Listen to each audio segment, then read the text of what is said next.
The Boxcar Children, The Beloved Story by Gertrude Chandler Warner. The Flight. About 7 o'clock one hot summer evening, a strange family moved into the little village of Middlesex. Nobody knew where they came from or who they were, but the neighbours soon made up their minds what they thought of the strangers, for the father was very drunk. He could hardly walk up the rickety front steps of the old tumble-down house, and his 13-year-old son had to help him.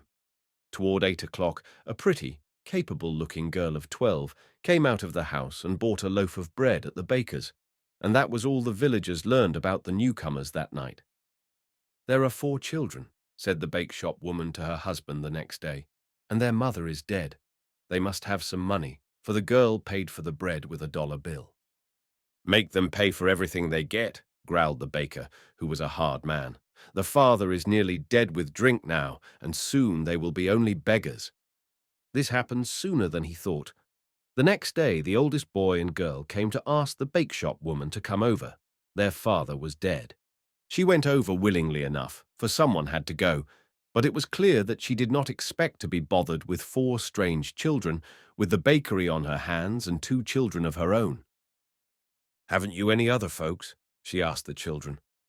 "We have a grandfather in Greenfield," spoke up the youngest child before his sister could clap her hand over his mouth. "Hush, Benny," she said anxiously. This made the bake-shop woman suspicious. "What's the matter with your grandfather?" she asked. "He doesn't like us," replied the oldest boy reluctantly.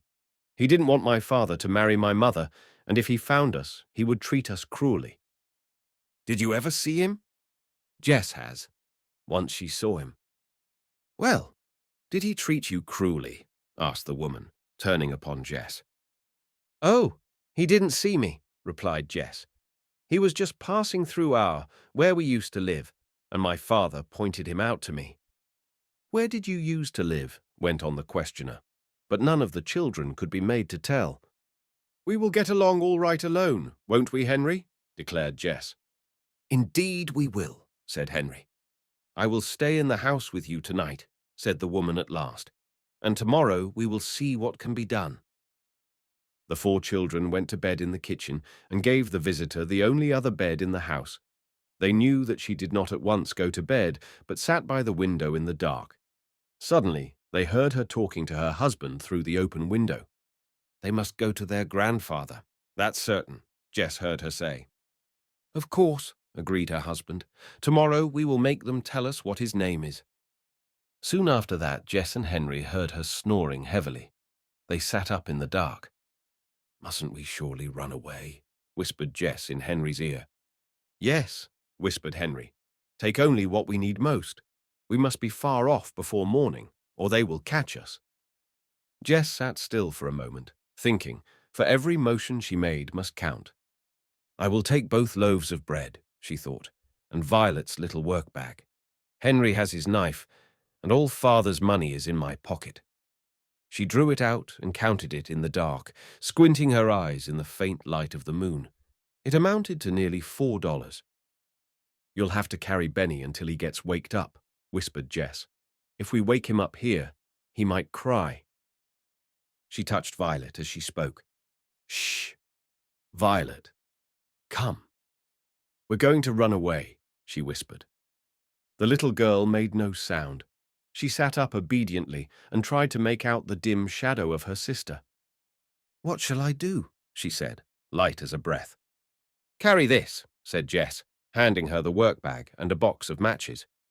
Jess tiptoed over to the tin box on the table, drew out the 2 loaves of bread, and slipped them into the laundry bag. She peered around the room for the last time and then dropped 2 small clean towels and a cake of soap into the bag. "All right, pick him up," she said to Henry. Henry bent over the sleeping child and lifted him carefully. Jess took the laundry bag, turned the doorknob ever so softly, opened the door ever so slowly, and they tiptoed out in a ghostly procession. Jess shut the door with as much care as she had opened it, listened to the bake-shop woman's heavy snoring for a moment, and then they turned and picked their way without a sound to the country road. "She may wake up before morning, you know," whispered Henry. "We must do our fastest walking before then." If we can only get to another town before they find out we're gone, they won't know which way to go." Jess agreed, and they all walked briskly along in the faint moonlight. "How far can you carry Benny?" asked Violet. "Oh, at least a mile," said Henry confidently, although his arms were beginning to ache. Benny was 5 years old, and he was a fat, healthy boy as well. "I think we could all walk faster if we woke him up," said Jess decidedly. "We could each take his hand and almost carry him along." Henry knelt by the roadside and set the little fellow against his knee. "Come, Benny, you must wake up now and walk," said Jess coaxingly. "Go away," Benny mumbled with his eyes shut, trying to lie down again. "Let me try," Violet offered softly. "Say, Benny, you know little Cinnamon Bear ran away to find a nice warm bed for the winter? Now, you play your Cinnamon, and Henry and Jess will help you along, and we'll find a bed." Violet's little plan worked. Benny was never too cross to listen to the wonderful stories his sister Violet could tell about Cinnamon Bear. He stood up bravely and marched along, yawning, while his big brother and sister almost swung him between them. Not a soul passed them on the country road. All the houses they saw were dark and still, and when the first faint streaks of morning light showed in the sky, all 4 children were almost staggering with sleep. "I must go to sleep, Henry," murmured Jess at last. Little Benny was asleep already, and Henry was carrying him again. "The first place we come to, then," panted Henry. Violet said nothing, but she kept her eyes open. Finally, she caught Henry's sleeve. "Couldn't we make that haystack do?" she asked, pointing across a newly mown field. "Indeed we could," said Henry thankfully. "What a big, enormous one it is. I was too sleepy to see it, I guess." "And see how far away from the farmhouse and barn it is, too," echoed Jess. The sight gave them new courage.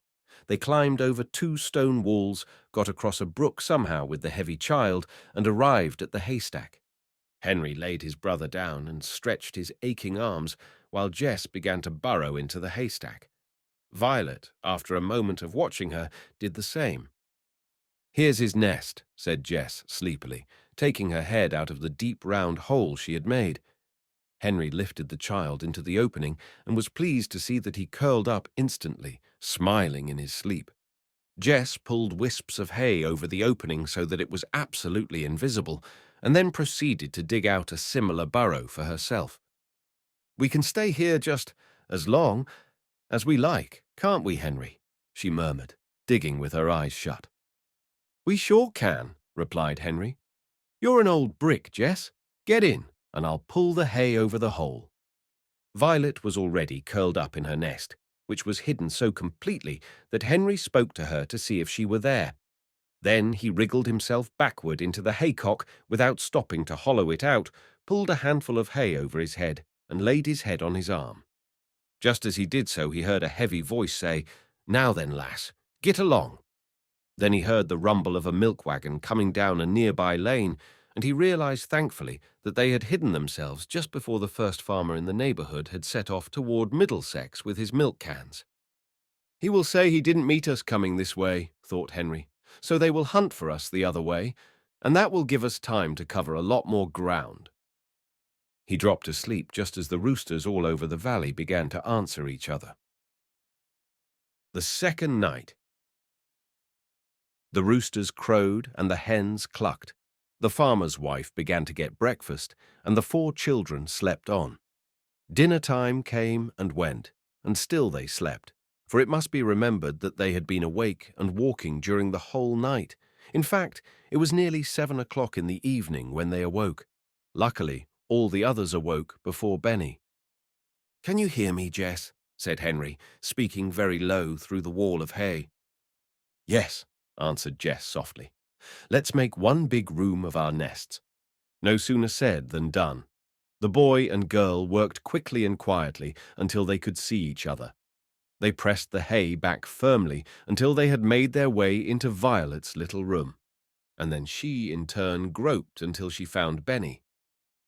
"Hello, little Cinnamon," whispered Violet playfully, and Benny at once made up his mind to laugh instead of cry.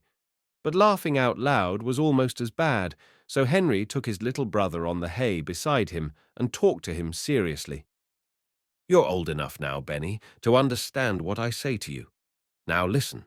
When I tell you to keep still after this, that means you're to stop crying if you're crying, or stop laughing if you're laughing, and be just as still as you possibly can.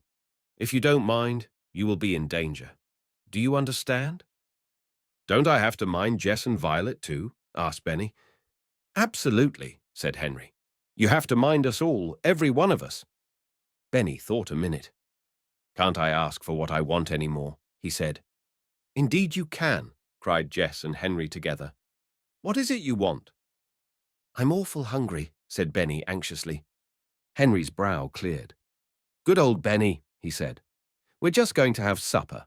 Or is it breakfast?" Jess drew out the fragrant loaf of bread. She cut it with Henry's jackknife into 4 quarters, and she and Henry took the 2 crusty ends themselves. "That's because we have to be the strongest, and crusts make you strong," explained Jess. Violet looked at her older sister. She thought she knew why Jess took the crust, but she did not speak. "We will stay here till dark, and then we'll go on with our journey," said Henry cheerfully. "I want a drink," announced Benny. "A drink you shall have," Henry promised, "but you'll have to wait till it's really dark. If we should creep out to the brook now, and anyone saw us—" He did not finish his sentence, but Benny realized that he must wait. He was much refreshed from his long sleep and felt very lively. Violet had all she could do to keep him amused, even with Cinnamon Bear and his 5 brothers. At last Henry peeped out. It was after 9 o'clock. There were lights in the farmhouse still, but they were all upstairs. "We can at least get a drink now," he said, and the children crept quietly to the noisy little brook not far from the haystack. "Cup," said Benny. "No, you'll have to lie down and drink with your mouth," Jess explained. And so they did. Never did water taste so cool and delicious as it did that night to the thirsty children. When they had finished drinking, they jumped the brook, ran quickly over the fields to the wall, and once more found themselves on the road. "If we meet anyone," said Jess, "we must all crouch behind bushes until he has gone by." They walked along in the darkness with light hearts. They were no longer tired or hungry. Their one thought was to get away from their grandfather, if possible. "If we can find a big town," said Violet, "won't it be better to stay in than a little town?" "Why?" asked Henry, puffing up the hill. "Well, you see, there are so many people in a big town, nobody will notice us. And in a little village everyone would be talking about us," finished Henry admiringly. "You've got brains, Violet." He had hardly said this when a wagon was heard behind them in the distance. It was coming from Middlesex. Without a word, the 4 children sank down behind the bushes like frightened rabbits. They could plainly hear their hearts beat. The horse trotted nearer and then began to walk up the hill. "If we hear nothing in Townsend," they heard a man say, "we have plainly done our duty." It was the baker's voice.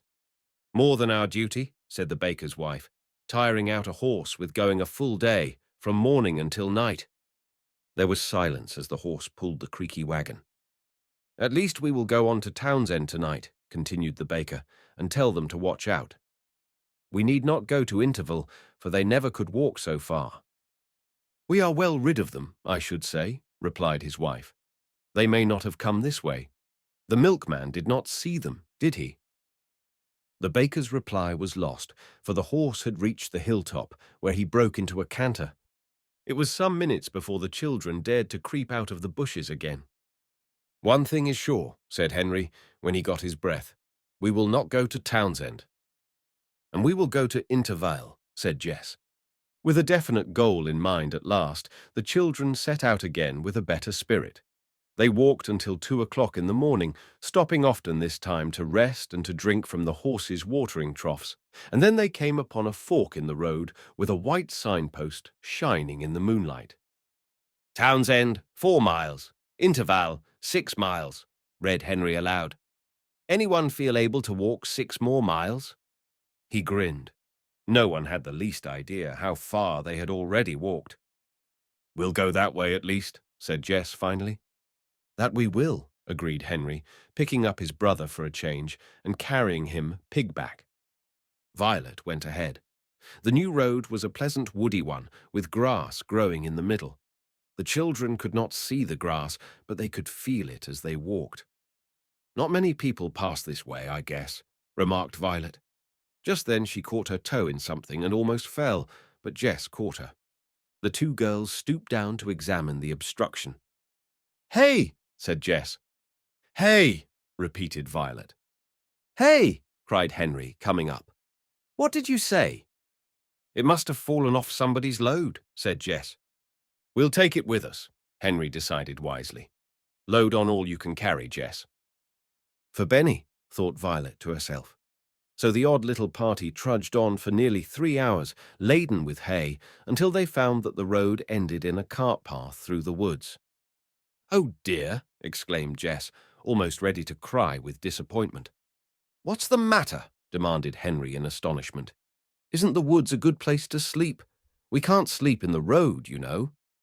"It does seem nice and far away from people," admitted Jess, "and it's almost morning." As they stood still at the entrance to the woods, they heard the rumble of a train. It roared down the valley at a great rate and passed them on the other side of the woods, thundering along toward the city.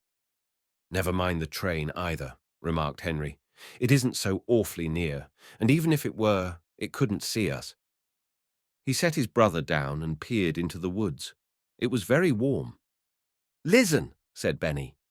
"Listen," echoed Violet. "More water," Benny cried, catching his big brother by the hand. "It is only another brook," said Henry, with a thankful heart. "He wants a drink." The trickle of water sounded very pleasant to all the children as they lay down once more to drink. Benny was too sleepy to eat. Jess quickly found a dry spot thick with moss between two stones.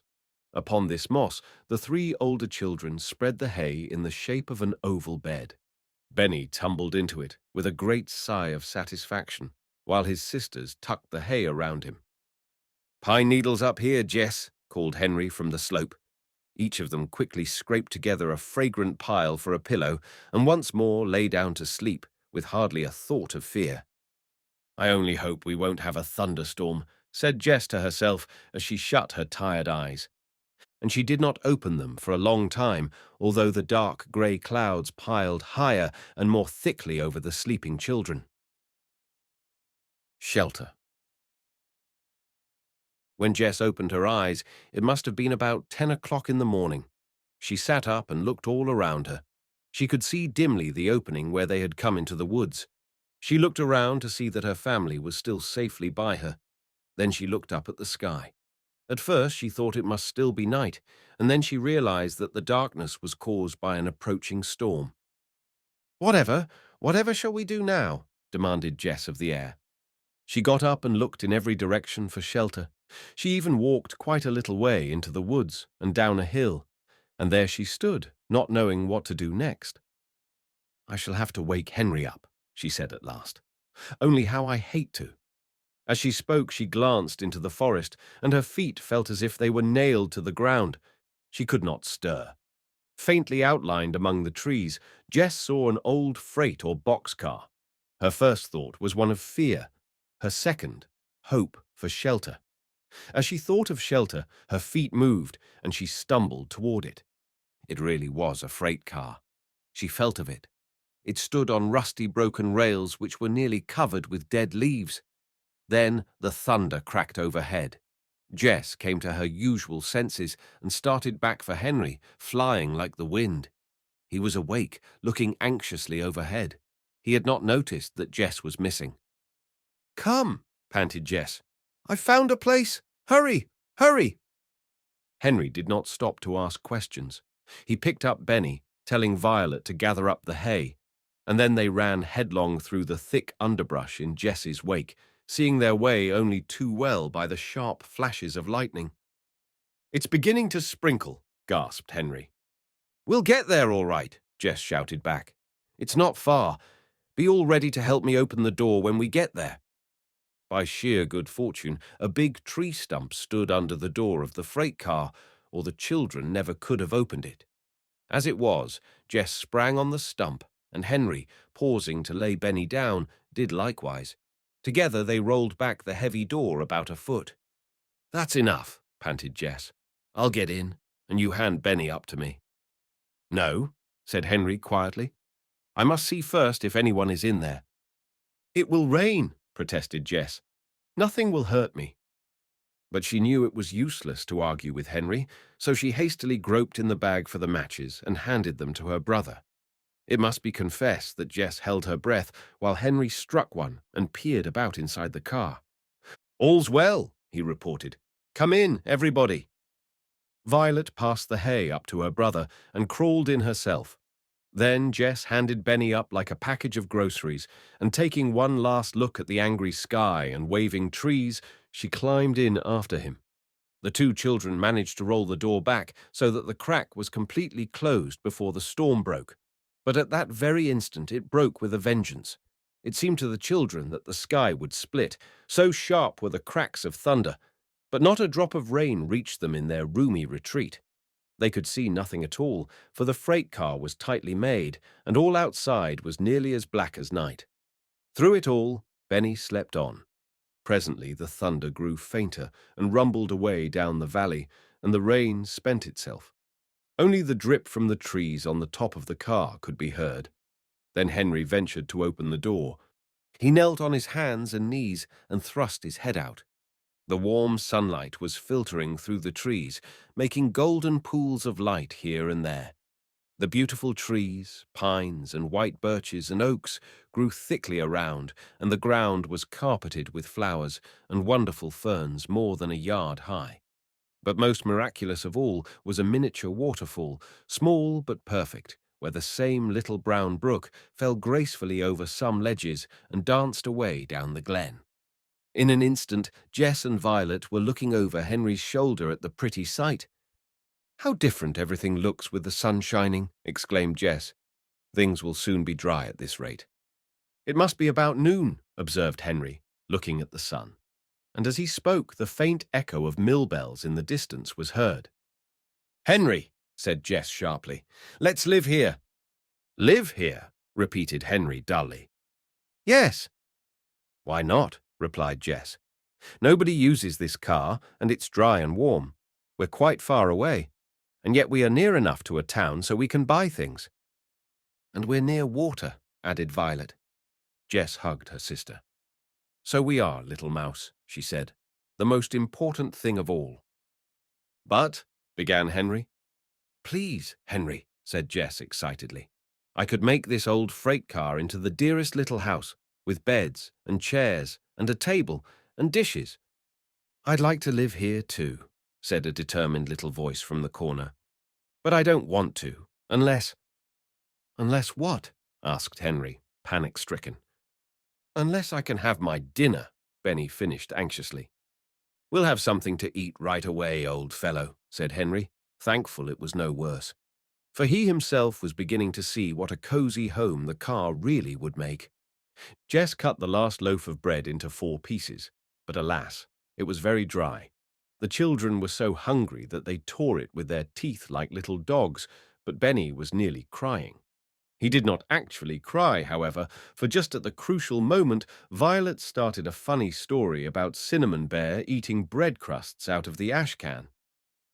"He ought to have milk," said Jess quietly to Henry. "He shall have milk," replied Henry. "I'll go down the railroad track to the town and get some." Jess counted out $1 in 10 dimes and handed it to Henry. "By the time our $4 are gone, you will have some work to do," she said. All the same, Henry did not like to begin his trip. "How I hate to leave you alone, Jess," he said miserably. "Oh, don't you worry," began Jess lightly. "We'll have a surprise for you when you come back. You just wait and see." And she nodded her head wisely as Henry walked slowly off through the woods. The moment he was out of sight, she turned to Benny and Violet. "Now, children," she said, "what do you think we're going to do? Do you know what I saw over in the sunny part of the woods? I saw some blueberries." "Oh, oh," cried Benny, who knew what blueberries were. "Can't we have some blueberries and milk?" "We certainly," began Jess. But the sentence never was finished, for a sharp crackle of dry leaves was heard. Something was moving in the woods. A new home. "Keep still," whispered Jess. Benny obeyed. The three children were as motionless as stone images, huddled inside the freight car. Jess opened her mouth in order to breathe at all. Her heart was thumping so wildly. She watched like a cat through the open door, in the direction of the rustling noise, and in a moment the trembling bushes parted and out crawled a dog. He was an Airedale and was pulling himself along on three legs, whimpering softly. Jess drew a long breath of relief and said to the children, "It's all right. Only a dog. But he seems to be hurt." At the sound of her voice, the dog lifted his eyes and wagged his tail feebly. He held up his front foot. "Poor doggy," murmured Jess soothingly as she clambered out of the car. "Let Jess see your poor lame foot." She approached the dog carefully, for she remembered that her mother had always told her never to touch a strange dog unless he wagged his tail. But this dog's tail was wagging, certainly, so Jess bent over without fear to look at the paw. An exclamation of pity escaped her when she saw it, for a stiff, sharp thorn had been driven completely through one of the cushions of the dog's foot, and around it the blood had dried. "I guess I can fix that," said Jess briskly. "But taking the thorn out's going to hurt you, old fellow." The dog looked up at her as she laid his paw down and licked her hand. "Come here, Violet and Benny," directed Jess. She took the animal gently in her lap and turned him on his side. She patted his head and stroked his nose with one finger and offered him the rest of her bread crust, which she had put in her apron pocket. The dog snapped it up as if he were nearly starved. Then she held the soft paw firmly with her left hand and pulled steadily on the thorn with her right hand. The dog did not utter a sound. He lay motionless in her lap until the thorn suddenly let go and lay in Jess's hand. "Good, good," cried Violet. "Wet my handkerchief," Jess ordered briskly. Violet did so, dipping it in the running brook. Jess wrapped the cool, wet folds around the hot paw and gently squeezed it against the wound, the dog meanwhile trying to lick her hands. "We'll surprise Henry, won't we?" laughed Benny delightedly. "Now, we got a dog." "To be sure," said Jess, struck with the thought, "but that isn't what I intended for a surprise. You know, I was intending to get a lot of blueberries and maybe find some old dishes in a dump or something." "Can't we look while you hold the dog?" asked Violet anxiously. "Of course you can, pet," said Jess. "Look over there by those rocks." Benny and Violet scrambled through the underbrush to the place Jess pointed out and investigated. But they did not hunt long, for the blueberries were so thick that the bushes almost bent over with their weight. "Oh, Jessie," screamed Benny. "You never saw so many in your life. What'll we pick 'em into?" "Come and get a clean towel," said Jess, who noticed that Benny was already picking into his own mouth. "But that's just as well," she thought, "because he won't get so hungry waiting for the milk." She watched the two children a moment as they dropped handfuls of the bluish globes on the towel. Then she carefully got up with her little patient and went over and sat down in the center of the patch. The berries were so thick she did not have to change her position before the towel held over a quart. "Oh dear," sighed Jess. "I wish I could hunt for some dishes so we could have blueberries and milk." "Never mind tonight," said Violet. "We can just eat a handful of berries and then take a drink of milk when Henry comes." But it was even better than that, for when Henry came he had 2 bottles of milk under one arm, a huge loaf of brown bread under the other, and some golden cheese in waxed paper in his pocket. But you should have seen Henry stare when he saw what Jess was holding. "Where in the world?" began the boy. "He came to us," volunteered Benny. "He came for a surprise for you, and he's a nice doggy." Henry knelt down to look at the visitor, who wagged his tail. "It wouldn't be a bad thing to have a watchdog," said Henry. "I worried about you all the time I was gone." "Did you bring some milk?" inquired Benny, trying to be polite, but looking at the bottles with longing eyes. "Bless his heart," said Jess, struggling to her feet with the dog. "We'll have dinner right away, or is it supper?"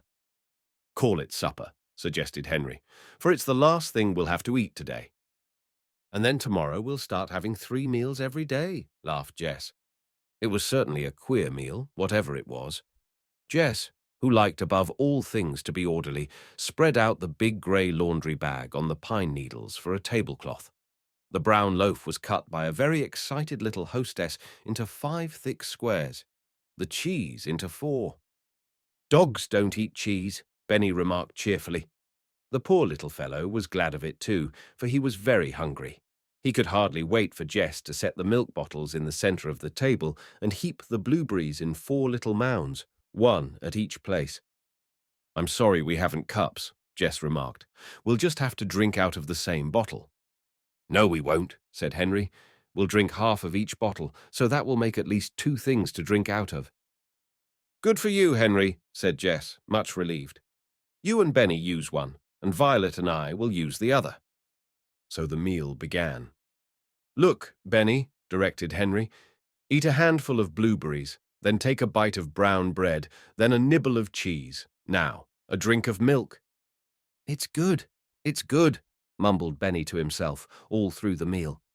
You must not imagine that the poor wandering dog was neglected, for Jess fed him gently as he lay in her lap, poking morsels of bread into his mouth and pouring milk into her own hand for him to lap up.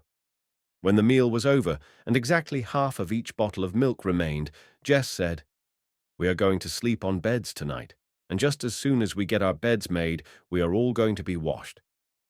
"That'll be fun, Benny," added Violet. "We'll wash our paws in the brook just the way Cinnamon does." "First, let's gather armfuls of dry pine needles," ordered Jess. "Get those on top that have been lying in the sunshine." Jess laid the dog down on a bed of moss as she spoke and started energetically to scoop up piles of the fragrant needles. Soon a pile as high as her head stood just under the freight car door. "I think we have enough," she said at last. Taking the scissors from Violet's work bag, she cut the laundry bag carefully into 2 pieces, saving the cord for a clothesline. One of the big squares was laid across Benny's hay and tucked under. That was the softest bed of all. Violet's apron and her own she cut off at the belt. "I'll sleep next to Benny," said Henry, "with my head up by the door. Then I can hear what is going on." A big pile of pine needles was loaded into the freight car for Henry's bed and covered with the other half of the laundry bag. The remainder of the needles Jess piled into the farthest corner of the car for herself and Violet. "We'll all sleep on one side, so we can call it the bedroom." "What'll be the other side?" inquired Benny. "The other side?" repeated Jess. "Let me think. I guess that'll be the sitting room, and perhaps some of the time the kitchen. On rainy days, maybe the dining room," added Henry with a wink. "Couldn't it be the parlor?" begged Benny. "Certainly, the parlor. We forgot that," agreed Jess, returning the wink. She was covering the last 2 soft beds with the 2 aprons. "The tops of these aprons are washcloths," she said severely. Then, armed with the big cake of soap, she led the way to the brook. The dog watched them anxiously, but when Jess said, "Lie still," he obeyed. From the moment Jess drew the thorn from his foot, he was her dog, to obey her slightest command, and to follow her wherever she went. The clean, cool brook was delightful even to Benny. The children rolled up their sleeves and plunged their dusty arms into its waters, quarrelling good-naturedly over the soap and lathering their stained faces and necks with it. When they were well rinsed with clear water, they dried themselves with the towel. Then Jess washed both towels nicely with soap, rinsed them, and hung them on the clothesline of tape, which she had stretched between 2 slender birch trees. They flapped lazily in the wind. "Looks like home already, Jess," said Henry, smiling at the washing. The tired children clambered into the bedroom, Jess coming last with the wounded dog. "We'll have to leave the door open. It's so hot," said Henry, lying down with a tired sigh. And in less than 10 minutes they were fast asleep, dog and all, asleep at 6 o'clock, asleep without naming the dog, without locking the door, without fear. For this was the first night in 4 that they had been able to go to sleep at night as children should. Housekeeping. The next morning Jess was up before the others, as was fitting for a little housekeeper. That is, she was first, if we accept the dog, who had opened one eye instantly every time his little mistress stirred in her sleep. He sat watching gravely in the door of the car as Jess descended to get breakfast. She walked from the little waterfall quite a distance down the brook, looking at it with critical eyes. "This will be the well," she said to herself, regarding a small but deep and quiet basin just below the falls. Below that she found a larger basin, lined with gravel, with flat stones surrounding it. "This will be the washtub," she decided. "And now I must go back to the refrigerator." This was the strangest spot of all, for behind the little waterfall was a small, quiet pool in which Jess had set the milk bottles the night before. Not a drop of water could get in, but all night long the cool running water had surrounded the bottles. They were now fairly icy to the touch. Jess smiled as she drew them out. "Is it good?" asked Benny's voice. There he sat in the door of the car, swinging his legs, his arm around the shaggy dog. "It's delicious," declared Jess. "Cold as ice." She climbed up beside him as she spoke, bringing the breakfast with her. The other two children sat up and looked at it. "Today, Jess," began Henry, "I will go back to town and try to get a job mowing lawns or something. Then we can afford to have something besides milk for breakfast." Milk suited Benny very well, however, so the older children allowed him to drink rather more than his share. Henry did not waste any time talking. He brushed his hair as well as he could without a brush, rolled down his sleeves, and started for town with the $2. "Glad you've got a dog, Jess," he called back, as he waved his straw hat. The children watched him disappear around the curve and then turned to Jess expectantly. They were not mistaken. Jess had a plan. "We'll explore," she began mysteriously. "We'll begin here at the car and hunt all over these woods until we find a dump." "What's a dump?" inquired Benny. "Oh, Benny," answered Violet. "You know what a dump is. All old bottles and papers and broken dishes." "And wheels?" asked Benny interestedly. "Will there be any old wheels?" "Yes, maybe," assented Violet. "But cups, Benny. Think of drinking milk out of a cup again." "Oh, yes," said Benny politely, but it was clear that his mind was centered on wheels rather than cups. The exploring party started slowly down the rusty track, with the dog hopping happily on 3 legs. The fourth paw, nicely bandaged with Jess's handkerchief, he held up out of harm's way. "I think this is a spur track," said Jess. "They built it in here so they could load wood on the cars, and then when they had cut all the wood, they didn't need the track anymore." This explanation seemed very likely, for here and there were stumps of trees and decaying chips. Violet took note of these chips and remembered them some days later. In fact, both girls kept their eyes open and pointed out things of interest to each other. "Remember these logs, Violet, if we should ever need any," said Jess, pointing. "Blackberry blossoms," returned Violet briefly, turning one over gently with her foot. "Big flat stones," remarked Jess later on, as they came upon a great heap of them. Here the track came out into the open sunshine, and broken pieces of rails showed clearly where it had joined the main track at some time in the past, and here from the top of the wooded hill the children could plainly see the city in the valley. They walked along the track, picking out a church steeple here and there, forgetting for a moment the object of their search. "There's a wheel!" Benny cried triumphantly from behind. The girls looked down, and with a glad cry of surprise, Jess recognized a dump at the foot of the hill. They found it not composed entirely of ashes and tin cans, either, although both of these were there in great profusion. It was a royal dump containing both cups and wheels. "Oh, Benny," cried Jess, "if it hadn't been for you—" She hugged him, wheel and all, and began turning over the rubbish with great delight. "Here's a white pitcher, Jess," Violet called, holding up a perfect specimen with a tiny chip in its nose. "Here's a big white cup," said Jess delightedly, laying it aside. "Want a teapot, Jessie?" inquired Benny, offering her an enormous blue enamelled affair without a handle. "Yes, indeed," cried Jess. "We can use that for water. I've found 2 cups and a bowl already. And Violet, we ought to be looking for spoons too." Violet pointed without speaking to her little pile of treasures. There were 5 iron spoons covered with rust. "Wonderful," pronounced Jess with rapture. Indeed, it is doubtful if collectors of rare and beautiful bits of porcelain ever enjoyed a search as much as did these adventurers in the dump heap.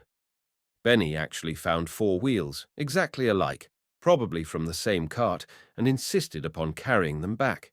To please him, Jess allowed him to add them to the growing pile. "Here's a big iron kettle," observed Violet. "But we won't really cook with a fire, will we, Jess?" "We'll take it back, though," replied Jess with a knowing look. "We can pile lots of dishes in it." They could, and did, but not until after Benny had discovered his beloved pink cup. It was a tea-party cup of bright rose color with a wreath of gorgeous roses on it, and a little shepherdess giving her lamb a drink from a pale blue brook. It had a perfectly good handle, gold into the bargain. Its only flaw was a dangerous crack through the lamb's nose and front feet. Jess made a cushion for it out of grass and laid it on top of the kettle full of treasures. All the things, even the wheels, were laid on a wide board which the 2 girls carried between them. Benny discovered his beloved pink cup. Can you imagine the dishwashing when the gay party returned to the freight car? Children do not usually care for dishwashing, but never did a little boy hand dishes to his sister so carefully as Benny did. On their hands and knees beside the clear, cool little wash tub, the 3 children soaped and rinsed and dried their precious store of dishes. Jess scoured the rust from the spoons with sand. "There," she said, drying the last polished spoon. The children sat back and looked admiringly at their own handiwork, but they did not look long. There was too much to be done. "Jess!" exclaimed Violet. "I'll tell you." Violet seldom spoke so excitedly. Even Benny turned around and looked at her. "Come and see what I noticed inside the car last night." Both children followed her and peered in at the door. "See, on the wall, right over on the other door, Jess." Now, all Jess could see were 2 thick chunks of wood nailed securely to the closed door opposite the open one. But she whirled around and around as fast as she could, clapping her hands. When she could get her breath, however, she skipped over to the board they had carried, dusted it nicely, and laid it carefully across the 2 wooden projections. It was a perfect shelf. "There," said Jess. The children could hardly wait to arrange the shining new dishes on the shelf. Violet quietly gathered some feathery white flowers, a daisy or 2, and some maidenhair ferns, which she arranged in a glass vase filled with water from the well. This she put in the middle, with the broken edge hidden. "There," said Jess. "You said there 3 times, Jessie," remarked Benny contentedly. "So I did," replied Jess, laughing, "but I'm going to say it again." She pointed and said, "There." Henry was coming up the path. Earning a living. Henry had all sorts of packages under his arm and in his pockets, but he wouldn't open them or tell a thing about his adventures until dinner was ready, he said. "Jess, you're a wonder," he exclaimed when he saw the dishes and the shelf. The big kettle was selected, and they all began to pick blueberries as fast as they could, telling Henry meanwhile all about the wonderful dump. At last, the tablecloth was spread, and Henry unwrapped his parcels before the whole excited family. "I bought some more brown bread," he said, producing the loaves, "and some more milk, in the same little store where I went yesterday. It's kept by a little old man, and it's called a delicatessen shop. He has everything in his store to eat. I bought some dried beef because we can eat it in our fingers, and I bought a big bone for the dog."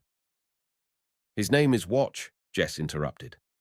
"All right," said Henry, accepting the name. "I bought a bone for Watch." Watch fell on the bone as if he were famished, which indeed he nearly was. It was a rapturous moment when Jess poured the yellow milk into 4 cups or bowls, and each child proceeded to crumble the brown bread into it with a liberal scattering of blueberries. And then when they ate it with spoons. Nobody was able to speak a word for several minutes. Then Henry began slowly to tell his tale. "I earned $1 just this morning," he began proudly. "I walked along the first shady street I came to. Nice houses, you know. And there was a fellow out mowing his own lawn. He's a nice fellow too, I can tell you. A young doctor. Henry paused to chew blissfully. He was pretty hot, Henry went on. And just as I came to the gate, his telephone rang. I heard it and called after him and asked if he didn't want me to finish up. And he said he did, cried Jess. Yes, he said, for goodness sake, yes, Henry answered, smiling. You see, he wasn't used to it. So I mowed the lawn and trimmed the edges, and he said he never had a boy trim it as well as I did. And then he asked me if I wanted a steady job. Oh, Henry, cried Violet and Jess together. I told him I did, so he said to come back this afternoon any time I wanted, or tomorrow. He said he didn't care just when, any time. Henry gave his cup a last polish with his spoon and set it down dreamily. It's a pretty house, he went on, and there's a big garden behind it, vegetable garden, and an orchard behind that, cherry orchard. You ought to see the cherry trees. Well, when I was trimming the edges near the kitchen door, the cook came and watched me. She's a fat Irish woman. Henry laughed at the recollection. She asked me if I liked cookies. Oh, if you had smelled them baking, you'd have died laughing, Benny. Delicious. So I said I did, and she passed me out one, and when she went back, I put it in my pocket. Did she see you? Asked Jess anxiously. Oh, no, said Henry confidently, for I carefully chewed away for a long time on nothing at all. Benny began to look fixedly at Henry's pocket. It certainly was still rather bulgy. When I went, the doctor paid me $1, and the cook gave me this bag. Henry grinned as he tossed the paper bag to Jess. Inside were 12 ginger cookies with scalloped edges, smelling faintly of cinnamon and sugar. I'm going to keep track of everything I earn and spend, said Henry, watching Jess as she handed around the cookies with reverence. How are you going to write without a pencil? Asked Jess. There are pieces of tailor's chalk in my work bag, said Violet. Henry gave his younger sister a gentle pat as she returned with her work bag and fished for the chalk. While the girls rinsed the empty dishes in the brook and stored away the food for supper, Henry was beginning his cash account on the wall of his bedroom. It was never erased, and Henry often now looks at the account with great affection. Soon the girls came to inspect it. Meanwhile, Benny looked on with great delight as Watch tried to bury his bone with only one paw to dig with. Earned, $1. Cash on hand, $3.85, read Jess aloud. Below, he had written, milk, 24 cents. Bread, 10 cents. Bread, 20 cents. Cheese, 10 cents. Milk, 24 cents. Beef, 20 cents. Bone, 5 cents. Cloth, 10 cents. Cloth, exclaimed Violet.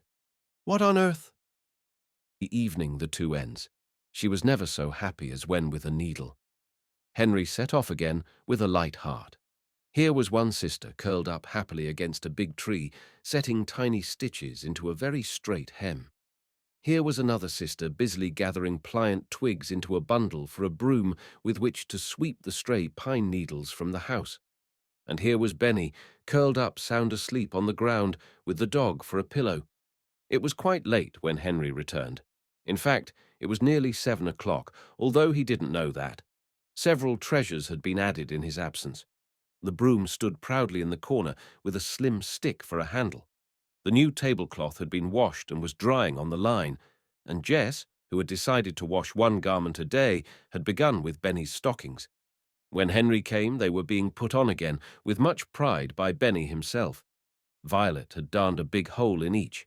This time Henry himself could not wait to tell his sisters what he had. He passed them the package at once, with shining eyes. Butter, cried Jess with a radiant face. It was butter, cool and sweet. Nobody remembered that they had been a week without tasting either butter or meat when at last they sat down to their royal supper. These are trick spoons, explained Henry. Turn them upside down and use the handle and they become knives. They were knives. Anyway, they were used to spread the delicious morsels of butter on the brown loaf. With dried beef and a cookie for dessert, who could ask for better fare? Certainly not the 4 children, who enjoyed it more than the rarest dainties. "I washed the doctor's automobile this afternoon," Henry related. "Then I washed both piazzas with the hose, and tomorrow I'm going to hoe in the garden. Oh, wouldn't I love to have a nice cold swim in that brook?" Henry was hot and sticky, certainly. He looked with longing eyes at the waterfall as he finished the last crumbs of his supper. "I wonder if we couldn't fix up a regular swimming pool," he said, half to himself. "Of course we could," replied Violet, as if nothing were too difficult. "Jess and I know where there are big logs and big flat stones." "You do, hey?" said Henry, staring at his gentle little sister. "Well, why couldn't we, Henry?" struck in Jess. "Just a little below this, there is a sort of pool already, only not big enough." "We sure could," cried Henry. "Some day I'll stay home from work, and we'll see." Nobody realized that Henry had been working only one day in all. Anyway, it seemed as if they had always lived in the comfortable home in the freight car, with Henry plying back and forth from the city each day, bringing them new surprises. Henry went to bed that night with a head full of plans for damming up the brook. He almost shouted when he thought suddenly of Benny's wheels. He began to plan to make a cart to carry the heavy stones to the brook, and that was when he first noticed that Watch was not asleep. He could see his eyes shining red in the darkness. It must have been around 11 o'clock. Henry reached over and patted his rough little back. Watch licked the hand but didn't close his eyes. Suddenly he began to growl softly. "Shh," said Henry to the dog. Now thoroughly startled, he sat up. Jess sat up. They did not hear a sound. "Better shut the door," breathed Henry. Together they rolled the door very slowly and softly until it was shut. Still they did not hear anything, but still Watch continued his uneasy growling. Violet and Benny slumbered on. Jess and Henry sat motionless, with their hearts in their mouths. "Supposing it was some other tramp," whispered Jess. "Somebody else that wanted to sleep here." "Watch would bite 'em," whispered Henry briefly. Jess never knew what confidence Henry had in the faithful dog. Then a branch cracked sharply outside, and Watch barked out loud. Jess smothered the dog instantly in her arms. But it had been a bark, and it was loud, clear, and unmistakable. "That settles it," thought Henry.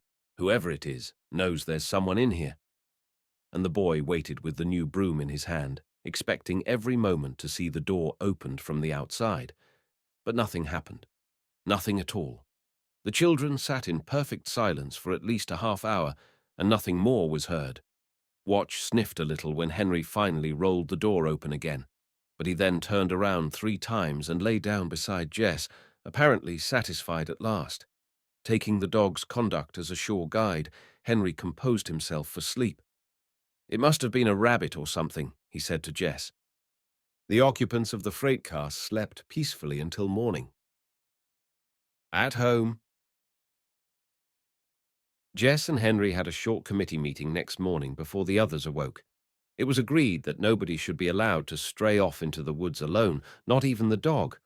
And with much mystery, Henry left some orders with all of them as to what they should build for him during the morning. "What for?" asked Benny. "Shan't tell, old fellow," teased Henry. "You just build it, and you'll see later." So Henry walked briskly through the woods, feeling sure that the noise in the night had been made by a rabbit. Having no watch, Henry made a slight mistake by appearing at the young doctor's door before 8 o'clock. He was just in time to meet the doctor coming in from a night call. If Henry had not been so eager to begin work, he would have noticed how the young man's dark eyes examined him from head to foot, even to his plastered hair, wet with brook water. It was not the doctor who directed his work, but the doctor's mother, the sweet-faced Mrs. McAllister, whose heart was centered in her son and her vegetable garden. Her heart warmed to the boy when she saw how carefully he thinned out the carrots, which had been sadly neglected. "I have been so busy," she declared, "that I have actually stayed awake nights worrying about these carrots. There, see that?" She pulled out a fairly good-sized carrot as she spoke. It had to come out, for it was much too near its neighbors. In fact, when Henry had thinned out half a row, he had quite a little pile of eatable carrots, each as large as his thumb. When Mrs. McAllister saw Henry deftly press the earth back again around the carrots which remained standing, she left him quietly with a smile. Here was a gardener whom she could trust. Henry worked steadily in the hot sun, completing row after row of carrots, parsnips, and onions. When the mill bells rang at noon, he worked on, without noticing that his employer was again watching him. When he did at last notice her, he asked her, smiling, what she wanted done with the things he had pulled up. "Oh, throw them away," she said indifferently. "Toss them over into the orchard, and sometime we'll burn them when they get dry." "Do you mind if I take them myself?" asked Henry, hesitatingly. "Oh, no," said Mrs. McAllister cordially. "Have you chickens?" "That will be fine."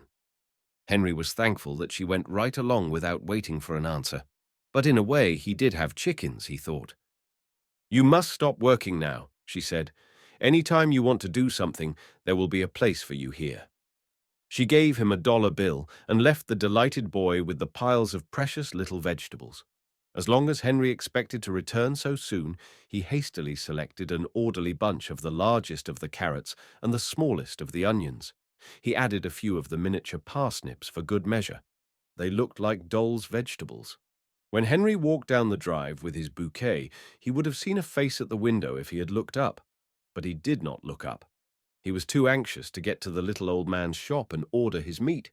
So it happened that Henry walked in upon his little family at about 2 o'clock with all the materials for a feast. The feast could not be made ready before night, Jess hastened to explain to Benny, who was perfectly satisfied anyway, with bread and milk in his pink cup. "Your building is done," Benny informed his brother. "I builded lots of it." "He really did," agreed Violet, leading the way to the sunny open spot a trifle behind the house. The building was a fireplace. With an enormous amount of labor, the children had made quite a hollow at the base of a rock. This was lined completely with flat stones. More flat stones had been set on end to keep out the wind. On top of the stones lay the most wonderful collection of firewood that you can imagine, all ready to light. There were chips and bits of crumpled paper, pine cones and dry twigs. Beside the big rock was a woodpile. The children had apparently been working like beavers all the morning. Jess had found a heavy wire in the dump and had fastened it between 2 trees. On the wire the kettle swung merrily. "Fine, fine," shouted Henry when he saw it. "I couldn't have done it so well myself." And he honestly believed it. "We have dinner at night, here," observed Jess impressively. "What did you buy?" When the girls saw the tiny vegetables, they began with cries of delight to cut them from their stalks with Henry's knife and a broken paring knife. They scrubbed them in the washtub, filled the kettle half full of water from the well, and proceeded in great excitement to cut the raw meat into cubes. When this had been dropped into the kettle, Henry lighted the fire. It burned frantically, as if it were trying to encourage the stew to do its best. Violet laid the tin plate over the top for a cover, and they all stood by to hear the first bubble. Soon the savory stuff in the kettle began to boil in good earnest. Watch sat down gravely near it and gave an approving sniff at intervals. "Keep it boiling," advised Henry as he departed again. "When I come home tonight, I'll bring some salt. And for mercy's sake, don't get on fire." Violet pointed silently at the big teapot. The little girl had filled it with water in case of emergency. "That's if Benny gets on fire," she explained. "Or watch." Henry laughed and went on his way happily enough. He wished he might share the delightful task of keeping the fire going and sniffing the stew, but when he found out his afternoon's duties, he changed his mind abruptly. "Think you can clean up this garage?" asked Dr. McAllister quizzically when he appeared. Henry flashed a look around the place and met the young man's eyes with a smile. It did need cleaning rather badly. When its owner purred out in his high-powered little car, Henry drew a long breath and began in earnest. He opened all the chests of drawers to begin with. Then he arranged all the tools in the largest deep drawer, and with a long-handled brush and a can of black paint that was nearly dry, he labelled the drawer Tools with neat lettering. Another drawer he lettered Nails, and assorted its contents into a few of the many boxes that were lying around. He folded up the robes he found, swept off the shelves and arranged the oil cans in orderly ranks, sorted out innumerable pairs of gloves, and then swept the floor. He washed the cement floor with the hose, and while waiting for it to dry, he rinsed his brushes in turpentine. To tell the truth, Henry had found a few things in the rubbish which he had stored in his own pocket. The treasure consisted in this case of a quantity of bent and rusty nails of all sizes and a few screws and nuts. When Dr. McAllister returned at 6 o'clock, he found Henry corking up the turpentine and arranging the brushes on the shelf. "My word!" he exclaimed, staring at his garage with his mouth open. Then he threw back his head and laughed till his mother came down the walk to see what the matter was. "Look at my gloves, Mother," he said, wiping his eyes. "All mated up. They never met each other before, that I remember." Mrs. McAllister looked the garage over and observed the newly labelled drawers. Her son opened one of them and looked at his 4 hammers. "My tack hammer, Mother," he said. "Your tack hammer, and 2 other hammers. That last one I never expected to see again. If you can use it, you may have it, my boy." Now, it is no exaggeration to say that at that moment, if Henry had been asked what he wanted most of anything in the world, he would have answered without any hesitation whatever: a hammer. He accepted it gratefully, hardly able to stand still, so anxious was he to put it into use on the hill he called home. "Tomorrow's Sunday," said the doctor. "Shall I see you on Monday?" "Oh, yes," replied Henry, who had lost all track of the days. "The cherries need picking," said his new friend. "We could use any number of cherry pickers, if they were as careful as you." He gave him an odd look. "Could you?" asked Henry eagerly. "I'll surely come down." With that, he bade his friends goodbye and started for home, richer by another $1, 2 doughnuts the cook had given him, a pocket full of crooked nails, and the rest of the vegetables. When he reached his freight car home, a delicious savor greeted him. "Onions!" he shouted, running up to the kettle. The cook stood by and took off the cover and put in the salt. It was absolutely the most tantalizing odor that Henry had ever smelled. Years afterward, Jess tried to duplicate it with the same kettle, vegetables from the same garden, and all stirred with the same spoon, but it didn't equal this stew in flavor. "A ladle, as sure as I live," gasped Henry. Jess had found a tin cup in the dump and fastened on a wooden handle with a bit of wire, and when she ladled out 4 portions on 4 plates of all sizes, some of them tin, and laid a spoon in each, the children felt that the world held no greater riches.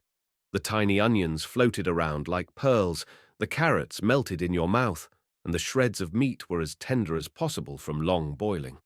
A bit of bread in one hand helped the feast along wonderfully. The little wanderers ate until they could eat no more. "I have time before dark to make Benny's cart," observed Henry, biting a crisp, sweet carrot. "With my wheels?" asked Benny. "Yes, sir, with your wheels," agreed Henry. "Only, when it's done, you'll have to cart stones in it." "Sure," said Benny with satisfaction. "Cart stones or anything." "We'll need it in making the dam," explained Henry for the benefit of his sisters. "Tomorrow's Sunday, so I shan't work down in the town. Do you think it's all right to build the pool on Sunday, Jess?" "I certainly do," replied Jess with emphasis. "We're just building the dam so we can keep clean. I guess if Sunday is your only day off, it'll be all right."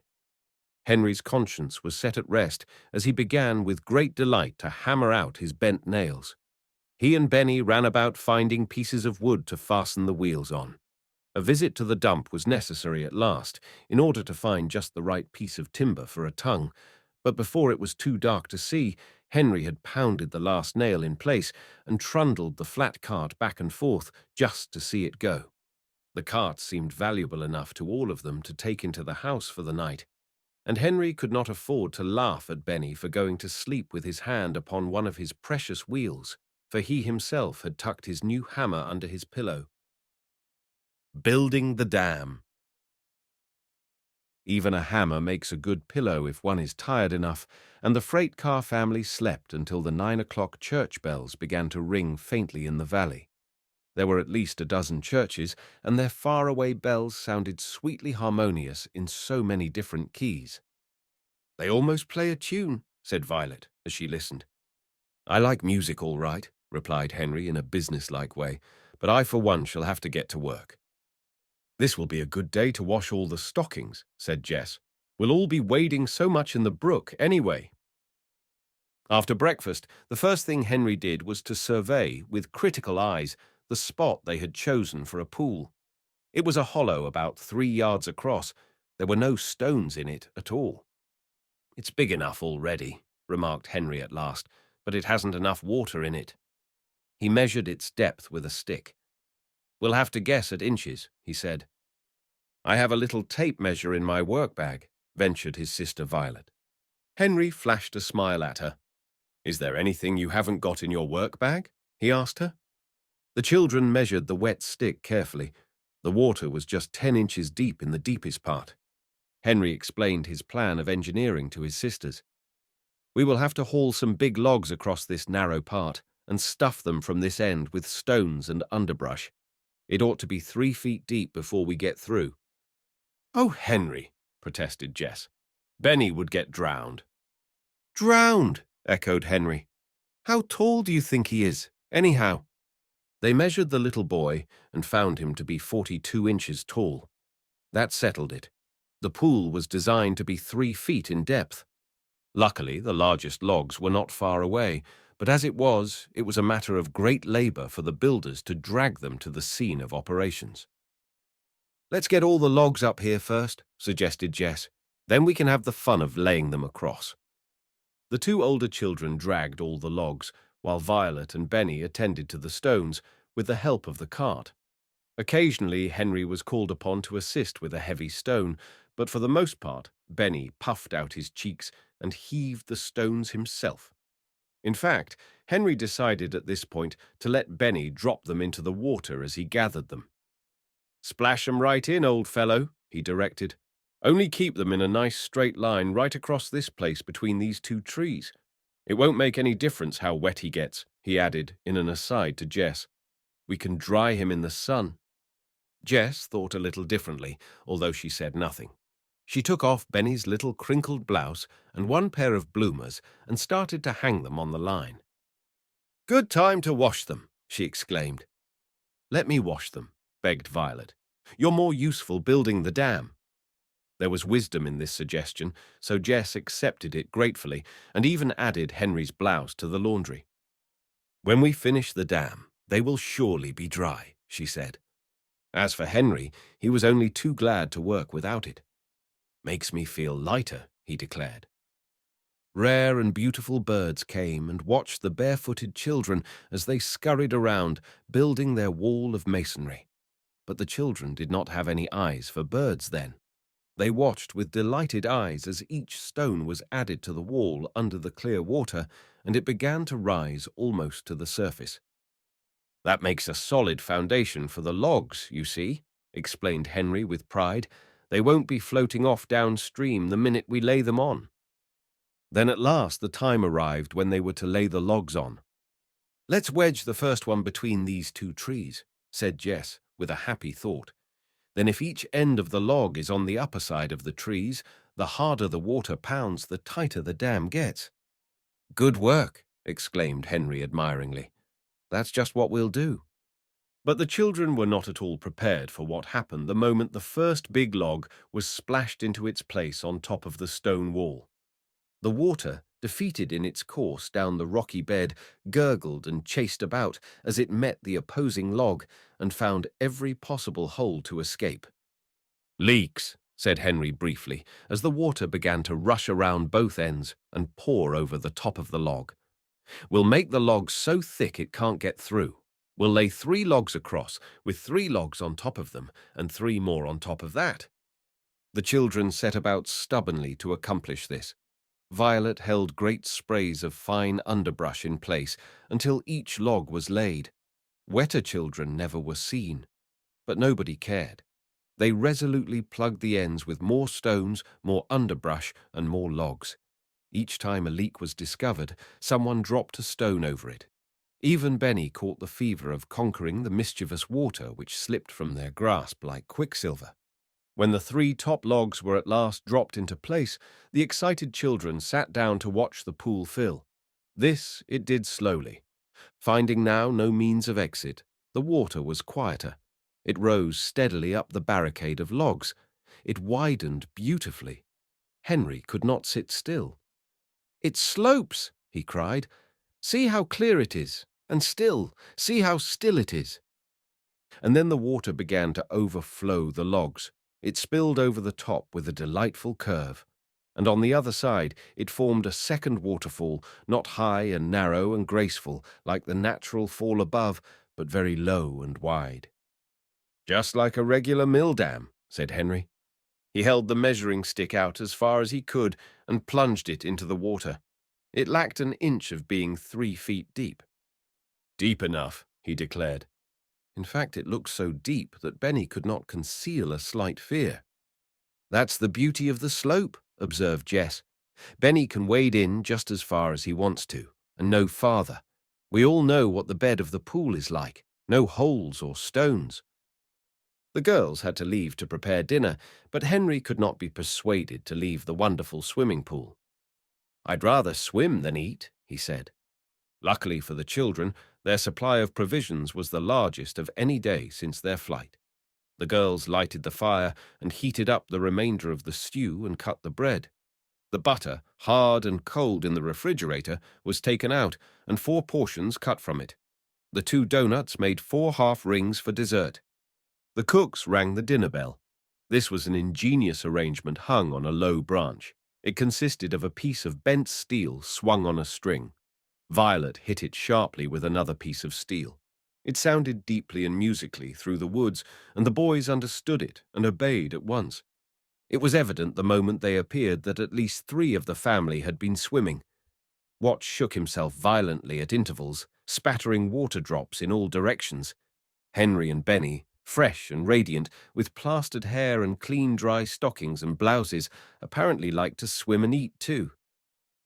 "You can actually swim a few strokes in it, Jess, if you're careful," Henry said, with excusable pride, as he sat down to dinner. "Building a dam is wonderful sauce for a dinner." "I think stew is much better the second day," observed Benny, eating hungrily.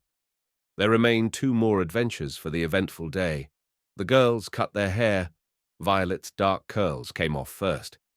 "They're awfully in the way," explained Violet, "and so much trouble when you're working." They were tangled too, and Jess cut them off evenly by a string with Violet's little scissors. Jessie's chestnut hair was long and silky and nicely braided, but she never murmured as it came off too. The 2 girls ran to the brook mirror to see how they looked. The new haircut was very becoming to both. "I like you better that way," said Henry approvingly. "Lots more sensible when you're living in the woods." Around 4 o'clock, the children took a long walk in the opposite direction from any of their other explorations. They were rewarded by 2 discoveries. One was a hollow tree literally filled with walnuts, gathered presumably by a thrifty squirrel the previous fall. The other discovery frightened them a little just at first, for with bristling back and a loud bark, Watch suddenly began to rout out something in the leaves, and that something began to cackle and half run and half fly from the intruders. It was a runaway hen. The children succeeded in catching the dog and reducing him to order, although it was clear he liked very much to chase hens. "She had some eggs, too," remarked Benny, as if trying to make pleasant conversation.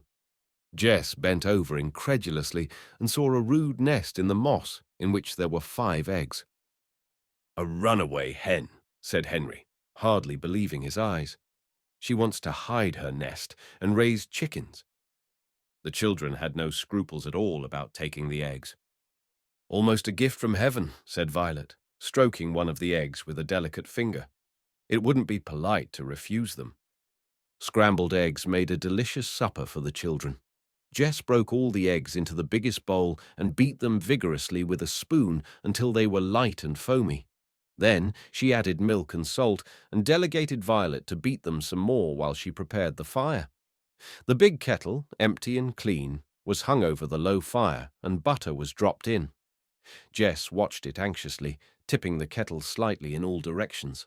When the butter had reached the exact shade of brown, Jess poured in the eggs and stirred them carefully, holding her skirts away from the fire. She was amply repaid for her care when she saw her family attack the meal. Clearly, this was a feast day. "We shall have to be satisfied tomorrow to live on bread and milk," she observed, scraping up the last delicious morsel. But when tomorrow came, they had more than bread and milk, as you will soon see. Cherry picking. Henry meditated a while all to himself early the next morning as to whether he ought to take anyone with him for the cherry picking. He certainly said he could use more than one, he mused. Failing to decide the question, he laid it before his sisters as they ate bread and milk for breakfast.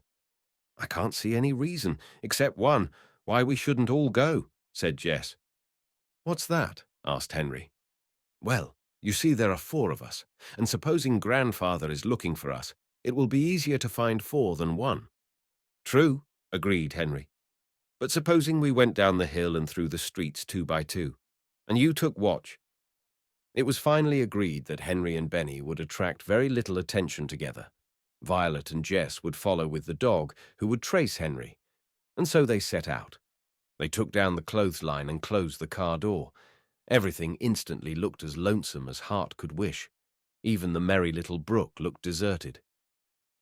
When the children arrived at the McAllister orchard, they soon saw that they were not the only workers.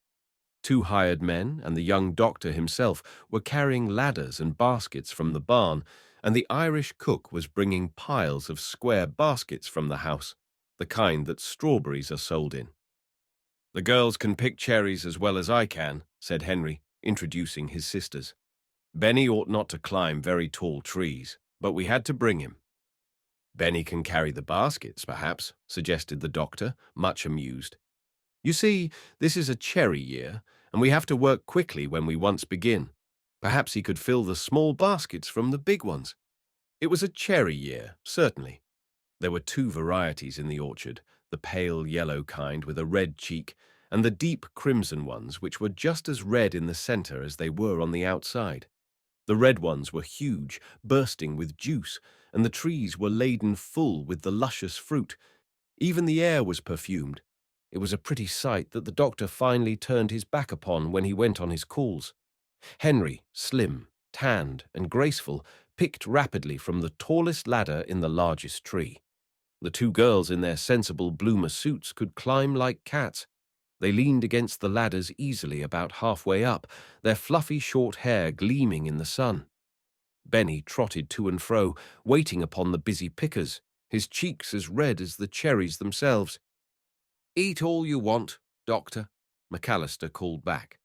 They did not really obey this command, but occasionally a set of white teeth bit into one of the glorious ox hearts.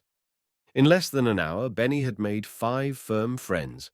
The hired men joked with him, the cook petted him, the young doctor laughed at him delightedly, and sweet Mrs. McAllister fell in love with him. Finally, he seated himself comfortably at her side under the trees and filled square boxes with great care under her direction. "I never had such a cheerful crowd of cherry-pickers before," Mrs. McAllister said at last. "I'd much rather stay out here than go into the house where it is cool." Evidently, Mary the cook felt the same way, for she kept coming to the orchard for some reason or other. When the doctor returned at lunchtime, his orchard was ringing with laughter and good-natured barks from Watch, who could not feel easy in his mind with his mistress so high up in a tree where he couldn't follow. Dr. McAllister paused in the garage long enough to give a sniff to the boiling cherries in the kitchen, and then made his way to the orchard, where he received a warm welcome. "There's no use in your going home to lunch," he smilingly observed, at the same time watching Henry's face carefully. "You can eat right here in the orchard, unless your mother will be worrying about you." This remark met with an astounding silence. Henry was the first to collect his wits. "No, our mother is dead," he said evenly, without embarrassment. It was the doctor who hastened to change the subject he had introduced. "I smelled something when I came in," he said to Benny. "What did it smell like?" inquired Benny. "It smelled like cherry slump," replied the doctor with twinkling eyes. "Cherry what?" asked Jess, struggling down her ladder with a full basket. "I think that's what they call it. Slump," repeated Dr. McAllister. "Do you care to try it?" At this moment, Mary appeared in the orchard with an enormous tray, and at the first sight of her cookery, nobody cared the least what its name was. It was that rare combination of dumpling beaten with stone cherries and cooked gently in the juice of the oxheart cherries in a real cherry year. It was steaming in the red juice, with the least suspicion of melted butter over the whole. "Do get 2 more, Mary," begged Mrs. McAllister, laughing. "It tastes so much better under the cherry trees." This was another meal that nobody ever forgot. Even the 2 hired men sitting under another tree devouring the delicious pudding paused to hear Benny laugh. Nowadays, those 2 men sometimes meet Henry, but that's another story. Anyway, they never will forget that cherry slump made by Irish Mary. Almost as soon as lunch was over, Benny rolled over on the grass and went to sleep, his head, as usual, on the dog's back. But the others worked on steadily. Mrs. McAllister kept an eye on them from the screened porch without their knowledge. "Just see how those children keep at it," she said to her son. "There is good stuff in them. I should like to know where they come from." Dr. McAllister said nothing. He sauntered out into the orchard when he thought they had worked long enough. He paid them $4 and gave them all the cherries they could carry, although they tried to object. "You see, you're better than most pickers, because you're so cheerful." He noticed that they did not all leave the yard at the same time. When the cherry pickers returned to their little home, they examined everything carefully. Nothing had been disturbed. The door was still shut, and the milk and butter stood untouched in the refrigerator.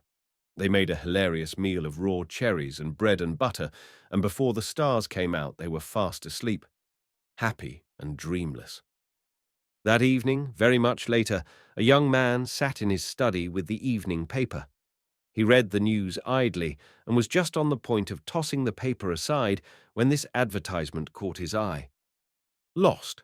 4 children, aged 13, 12, 10, and 5. Somewhere around the region of Middlesex and Townsend. $5,000 reward for information.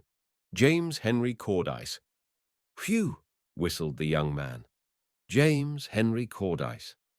He sat in perfect silence for a long time, thinking. Then he went to bed. But long after he had gone upstairs, he whistled again, and could have been heard to say, if anyone had been awake to hear it, "James Henry Cordyce, of all people." The race. The Cordyce steel mills stood a little aside from the city of Greenfield, as if they were a little too good to associate with common factories. James Henry Cordyce sat in a huge leather chair in his private office. He was a man nearly 60 years of age, whose dark brown hair was still untouched by grey. He had rather hard lines around his mouth, but softer ones around his eyes. Printed on the ground glass top of his door were these words in black and gold: J. H. Cordyce, President, Private. Once a year, J. H. Cordyce allowed himself a holiday. If he had a weakness, it was for healthy boys, boys running without their hats, boys jumping, boys throwing rings, boys swimming, boys vaulting with a long pole. And in company with 3 other extremely rich men, he arranged, once a year, a field day for the town of Interval. The men attended it in person and supplied all the money. This was field day. All through the spring and early summer months, boys were in training for miles around, getting ready for Interval's field day. And not only boys, but men also, old and young, and girls of all ages into the bargain. Prizes were offered for tennis, baseball, rowing, swimming, running, and every imaginable type of athletic feat. But usually the interest of the day centered on a free-for-all race of 1 mile, which everyone enjoyed, and a great many people entered. A prize of $25 was offered to the winner of this race, and also a silver trophy cup with little wings on its handles. Sometimes this cup was won by a middle-aged man, sometimes by a girl, and sometimes by a trained athlete. Mr. Cordyce smiled about his eyes as he closed his desk, ordered his limousine, and went out and locked the door of his office. The mill had been closed down for the day. Everyone attended field day. Henry was washing the concrete drives at Dr. McAllister's at this moment. He heard the doctor call to him from the road, so he promptly turned off the hose and ran out to see what was wanted. "Hop in," commanded the doctor, not stopping his engine. "You ought to go to see the stunts at the athletic meet. It's field day." Henry did not wish to delay the doctor, so he hopped in. "Can't go myself," said Dr. McAllister. "I'll just drop you at the grounds. There's no charge for admittance. You just watch all the events and report to me who wins." Henry tried to explain to his friend that he ought to be working, but there was actually no time. And when he found himself seated on the bleachers and the stunts began, he forgot everything in the world except the exciting events before his eyes. Henry had no pencil, but he had an excellent memory. He repeated over and over the name of each winner as it appeared on the huge signboard. It was nearly 11 o'clock when the free-for-all running race was announced. "What do they mean, free-for-all?" asked Henry of a small boy at his side. "Why, just anybody," explained the boy curiously. "Didn't you ever see one? Didn't you see the one last year?" "No," said Henry. The boy laughed. "That was a funny one," he said. "There was a college runner in it, and a couple of fat men, and some girls, lots of people, and the little colored boy over there won it. You just ought to have seen that boy run. He went so fast you couldn't see his legs. Beat the college runner, you know." Henry gazed at the winner of last year's race. He was smaller than Henry, but apparently older. In a few minutes, Henry had quietly left his place on the bleachers. When the boy turned to speak to him again, he was gone. He had gone, in fact, to the dressing room where boys of all sizes were putting on sandals and running trunks. A man stepped up to him quickly. "Want to enter?" he asked. "No time to waste." "Yes," replied Henry. The man tossed him a pair of white shoes and some blue trunks. He liked the look of Henry's face as he paused to ask in an undertone, "Where did you train?" "Never trained," replied Henry. "I suppose you know these fellows have been training all the year," observed the man. "You don't expect to win?" "Oh, no," replied Henry, apparently shocked at the idea. "But it's lots of fun to run, you know." He was dressed and ready by this time. How light he felt. He felt as if he could almost fly. Presently, the contestants were all marshaled out to the running track. Henry was number 4. Now, Henry had never been trained to run, but the boy possessed an unusual quantity of common sense. "It's a mile race," he thought to himself, "and it's the second half mile that counts." So it happened that this was the main thought in his mind when the starter's gong sounded and the racers shot away down the track. In almost no time, Henry was far behind the first half of the runners, but strangely enough, he did not seem to mind this greatly. "It's fun to run, anyhow," he thought. It was fun, certainly. He felt as if his limbs were strung together on springs. He ran easily, without effort, each step bounding into the next like an elastic. After a few minutes of this, Henry had a new thought. "Now you've tried how easy you can run. Let's see how fast you can run." And then not only Henry himself, but the enormous crowd as well, began to see how fast he could run. Slowly he gained on the fellow ahead of him and passed him. With the next fellow as a goal, he gradually crept alongside and passed him with a spurt. The crowd shouted itself hoarse. The field all along the course was black with people. Henry could hear them cheering for number 4 as he pounded by. 6 runners remained ahead of him. Here was the kind of race the crowd loved, not an easily won affair between 2 runners, but a gradual victory between the best runner and overpowering odds. Henry could see the finish flag now in the distance. He began to spurt. He passed numbers 14 and 3. He passed 25, 6, and 1 almost in a bunch. Number 16 remained ahead. Then Henry began to think of winning. How much the $25 prize would mean to Jess and the rest. Number 16 must be passed. "I'm going to win this race," he said quietly in his own mind. "I'll bet you I am."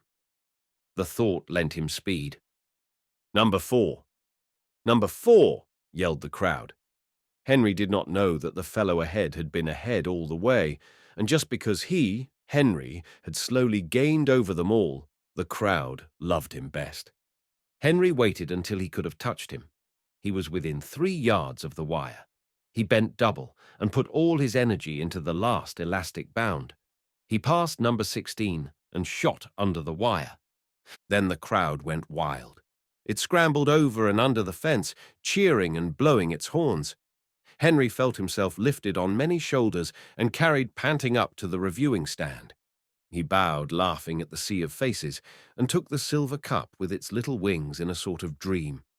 It is a wonder he did not lose the envelope containing the prize, for he hardly realized when he took it what it was. Then someone said, "What's your name, boy?" Henry felt himself lifted on many shoulders. That called him to earth. He had to think quickly under cover of getting his breath. "Henry James," he replied. This was perfectly true, as far as it went. In a moment, the enormous signboard flashed out the name, Henry James, number 4th, age 13, winner of Free for All. Meanwhile, the man of the dressing room was busy locating Mr. Cordyce of the Cordyce Mills. He knew that was exactly the kind of story that old James Henry would like. "Yes, sir," he said, smiling. I says to him, "You don't expect to win, of course." And he says to me, "Oh, no, but it's lots of fun to run, you know." "Thank you, sir," returned Mr. Cordyce. "That's a good story. Bring the youngster over here, if you don't mind." When Henry appeared, a trifle shaken out of his daze and anxious only to get away, Mr. Cordyce stretched out his hand. "I like your spirit, my boy," he said. "I like your running too, but it's your spirit that I like best. Don't ever lose it." "Thank you," said Henry, shaking hands. And there was only one in the whole crowd that knew who was shaking hands with whom, least of all James Henry and Henry James. More education. With $25 in his hand, Henry felt like a millionaire as he edged through the crowd to the gate. "That's the boy," he heard many a person say when he was forced to hold his silver cup in view out of harm's way. When Dr. McAllister drove into his yard, he found a boy washing the concrete drives as calmly as if nothing had happened. He chuckled quietly, for he had stopped at the fairgrounds for a few minutes himself and held a little conversation with the scorekeeper. When Henry faithfully repeated the list of winners, however, he said nothing about it. "What are you going to do with the prize?" queried Dr. McAllister. "Put it in the savings bank, I guess," replied Henry. "Have you an account?" asked his friend. "No, but Jess says it's high time we started one." "Good for Jess," said the doctor absently. "I remember an old uncle of mine who put $200 in the savings bank and forgot all about it. He left it in there till he died, and it came to me. It amounted to $1,600. "Whew," said Henry.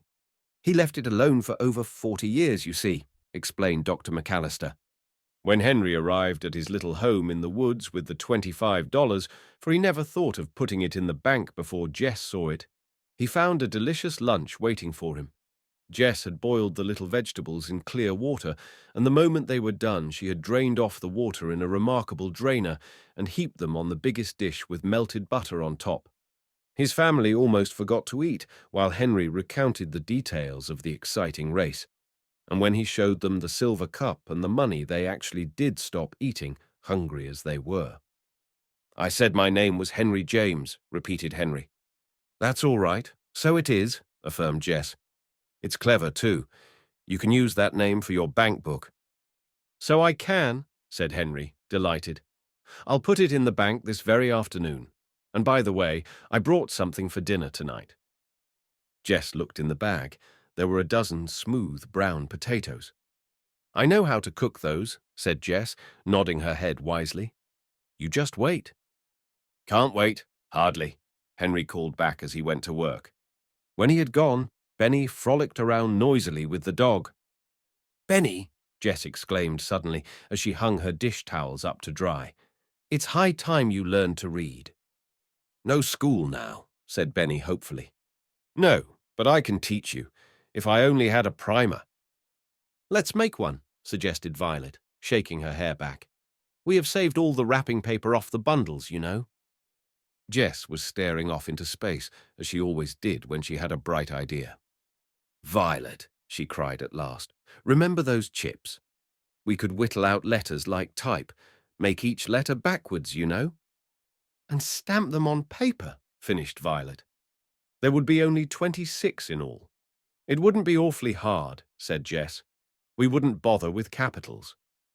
"What could we use for ink?" Violet wondered, wrinkling her forehead. "Blackberry juice," cried Jess. The two girls clapped their hands.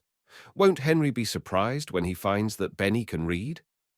Now, from this conversation, Benny gathered that this type business would take his sisters quite a while to prepare, so he was not much worried about his part of the work. In fact, he sorted out chips very cheerfully and watched his teachers with interest as they dug carefully around the letters with the two knives. "We'll teach him 2 words to begin with," said Jess. "Then we won't have to make the whole alphabet at once. Let's begin to teach him C." "That's easy," agreed Violet. "And then we won't have to make but 2 letters, S and E." "And the other word will be me," cried Jess. "So only 3 pieces of type in all, Violet." Jess cut the wiggly S because she had the better knife, while Violet struggled with the E. Then Jess cut a wonderful M, while Violet sewed the primer down the back and gathered a cupful of blackberries. As she sat by, crushing the juice from the berries with a stick, Jess planned the ink pad. "We'll have to use a small piece of the washcloth, I'm afraid," she said at last. But finally they were obliged to cut off only the uneven bits of cloth which hung around the edges. These they used for stuffing for the pad and covered them with a pocket which Violet carefully ripped from her apron. When this was sewed firmly into place and put into a small saucer, Jess poured on the purple juice. Even Benny came up on his hands and knees to watch her stamp the first S. It came out beautifully on the first page of the primer, purple and clean cut. The E was almost as good, and as for the M, Jess's hand shook with pure pride as she stamped it evenly on the page. At last the 2 words were completed. In fact, they were done long before Benny had the slightest idea his sisters were ready for him. He came willingly enough for his first lesson, but he could not tell the 2 words apart. "Don't you see, Benny?" Jess explained patiently. "This one with the wiggly S says, 'See?'" But Benny did not see. "I'll tell you, Jess," said Violet at last. "Let's print each word again on a separate card. That's the way they do at school, and then let him point to see." The girls did this, using squares of stiff brown paper. Then they called Benny.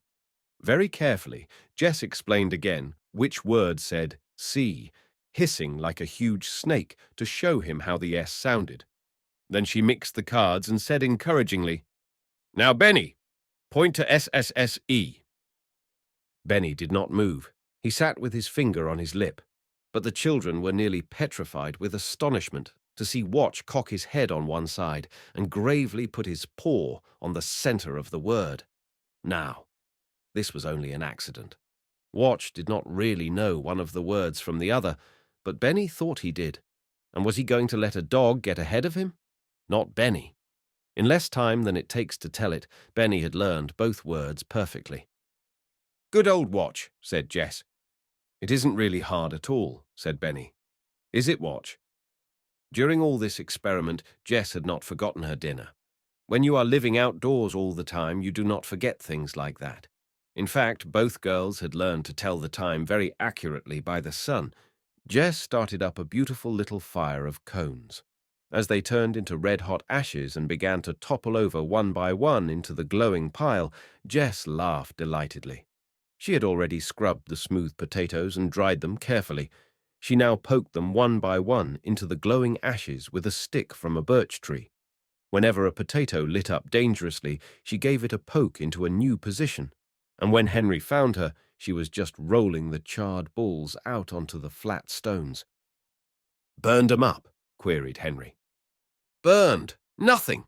cried Jess energetically. "You just wait." "Can't wait, hardly," replied Henry, smiling. "You said that a long time ago," said Benny. "Well, isn't it true?" demanded Henry, rolling his brother over on the pine needles. "Come," said Violet breathlessly, forgetting to ring the bell. "Hold them with leaves," directed Jess, "because they're terribly hot. Knock them on the side and scoop them out with a spoon and put butter on top." The children did as the little cook requested, sprinkled on a little salt from the salt shaker, and took a taste. "Ah!" said Henry. "It's good," said Benny blissfully. It was about the most successful meal of all, in fact. When the children in later years recalled their different feasts, they always came back to the baked potatoes roasted in the ashes of the pine cones. Henry said it was because they were poked with a black birch stick. Benny said it was because Jess nearly burned them up. Jess herself said maybe it was the remarkable salt shaker, which had to stand on its head always, because there was no floor to it. After supper, the children still were not too sleepy to show Henry the new primer and allow Benny to display his first reading lesson. Henry, greatly taken with the idea, sat up until it was almost dark, chipping out the remaining letters of the alphabet. If you should ever care to see this interesting primer, which was finally 10 pages in length, you might examine this faithful copy of its first page, which required 4 days for its completion. Henry always insisted that the rat's tail was too long, but Jess said his knife must have slipped when he was making the A, so they were even after all. Ginseng. What Dr. McAllister ever did before Henry began to work for him would be hard to guess. There were certainly as many duties always waiting for him as he had time to do, and it made no difference to the industrious boy what the job was. Nothing was too hard or too dirty for him to attempt. One day the doctor set him at the task of clearing out his little laboratory. The boy washed bottles, pasted labels, and cleaned instruments for one whole morning, and more than one broken flask on its way to the rubbish heap was carefully carried up the hill to the hidden family. While Henry was busy carefully lettering a sticky label, he noticed a young man in the outer office who was talking with the doctor. "Can you tell me if this is real ginseng?" Henry heard him say. "It certainly is," returned Dr. McAllister. "They will give you $2 a pound for the root at any of the drugstores." Henry ventured to steal a peep and found he could readily see the plant the man was holding. It was about a foot high with branching leaves and a fine, feathery white flower. Henry knew it was exactly the same white puffball that he had noticed in Violet's vase that very morning. When the young man had gone, Henry said, "I know where I can find a whole lot of that plant." "Is that so?" replied the doctor kindly. "It's only the root, you know, that is valuable, but anyone who wants the bother of digging it up can sell any quantity of that." When Henry went home at noon, he related enough of this incident to set his sisters to work in good earnest. They started out with both knives and 2 strong iron spoons, and the kettle, and with Benny to run about finding every white flower he could. The girls succeeded, with a great deal of hard digging, in finding enormous quantities of ginseng root. In fact, that first afternoon's work resulted in a kettleful, not counting a single leaf or stem. Henry was delighted when he saw the result of their work and took it next day to the largest drugstore, where he received $3 for the roots. Without any hesitation, Henry paid a visit to the dry goods store and came home with a pair of new brown stockings for Benny. That was a great day in the woods. Benny gave them no peace at all until they had admired his wonderful new stockings and felt of each rib. There had been one other thing that Benny had given them no peace about. On the night when the children had crept so quietly away from the baker's wife, Jess had forgotten to take Benny's bear. This bear was a poor-looking creature, which had once been an expensive bright-eyed teddy bear made of brown plush. But Benny had taken it to bed every single night for 3 years and had loved it by day, so that it was not attractive to anyone but himself. Both eyes were gone, and its body was very limp, but Benny had certainly suffered a great deal trying to sleep in a strange bed without his beloved bear. Jess, therefore, had plans on foot the moment she saw Benny's new stockings. She washed the old brown stockings with their many neat darns and hung them up to dry. And early in the afternoon, she and Violet sat with the workbag between them, each with a stocking. With Benny sitting by to watch proceedings, Jess mapped out a remarkable teddy bear. One stocking, carefully trimmed, made the head and body, while the other furnished material for 2 arms, 2 legs, and the stuffing. Jess worked hard over the head, pushing the padding well into the blunt nose. Violet embroidered 2 beautiful eyes in black and white and a jet-black nose-tip. "You must make a tail too, Jessie," said Benny, watching her snip the brown rags. "Bears don't have tails, Benny," argued Jess, although she wasn't exactly sure she was right. "Your old bear didn't have any tail, you know." "But this bear has a tail, though," returned Benny, knowing that Jess would put on 2 tails if he insisted. And it was true. His bear finally did have a tail. "What kind of tail?" asked Jess helplessly at last. Bushy, long and slim, or cotton-tail?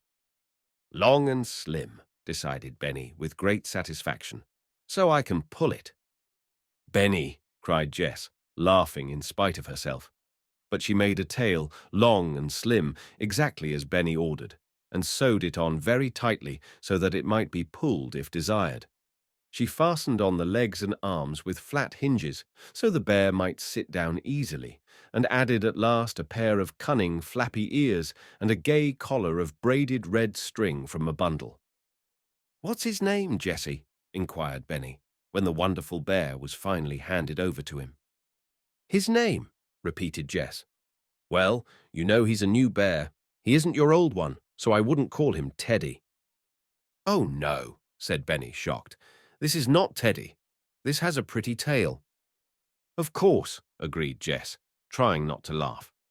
"Well, you know we sold that ginseng to pay for your new stockings, and if you hadn't had your new ones, we couldn't have made this bear out of your old ones." "You want his name to be Stockings?" asked Benny politely. "Stockings?" "No," answered Jess. "I was thinking of ginseng." "Ginseng?" echoed Benny, thinking deeply. "That's a nice name. All right, I think Ginseng will be a good bear if Watchy doesn't bark at him." And from that moment, the bear's name was Ginseng, as long as he lived, and he lived to be a very old bear indeed. Trouble. The days went merrily by for the freight car family. Hardly a day passed, however, without some exciting adventure. Mrs. McAllister, finding out in some way that Violet was a clever seamstress, sent home fine linen handkerchiefs for her to hem. Each one had a tiny coloured rose in the corner, and Violet was delighted with the dainty work.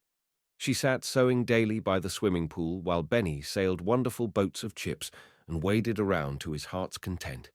The freight car pantry now held marvellous dishes rescued from the dump, such rarities as a regular bread knife, a blue and gold soap dish, and half of a real cut-glass bowl.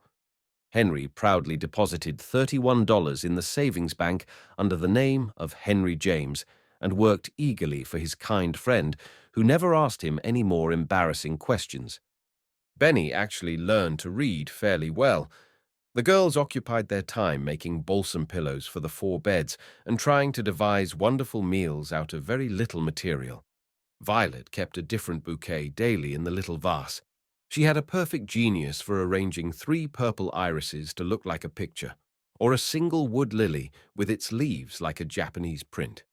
Each day the children enjoyed a cooked dinner, filling in the chinks with perfect satisfaction with bread and butter, or bread and milk, or bread and cheese. They named their queer house Home for Tramps and printed this title in fancy lettering inside the car. One day, Jess began to teach Benny a little arithmetic. He learned very readily that 2 and 1 make 3. "I knew that before," he said cheerfully. But it was a different matter when Jess proposed to him that 2 minus 1 left 1. "No, it does not left 1, said Benny indignantly. "It left 2. "Why, Benny," cried Jess in astonishment. "Supposing you had 2 apples and I took away 1, wouldn't you have 1 left?" "You never would," objected Benny with confidence. "No, but supposing Watch took 1, suggested Jess. One day the stranger was allowed to see Violet. "Watchy wouldn't take 1 neither," said Benny. "Would you, doggy?" Watch opened one eye and wagged his tail. Jess looked at Violet in despair. "What shall I do with him?" she asked. Violet took out her chalk and printed clearly on the outside of the freight car the following example. 2 minus 1 equals. "Now, Benny, don't you see," she began, "that if you have 2 things and somebody takes away 1, that you must have 1 left?" "I'll show you myself," agreed Benny finally with resignation. "Now see the 2. He actually made a respectable figure 2 on the freight car. Now, here's a nice one. Now, supposing I take away the 1.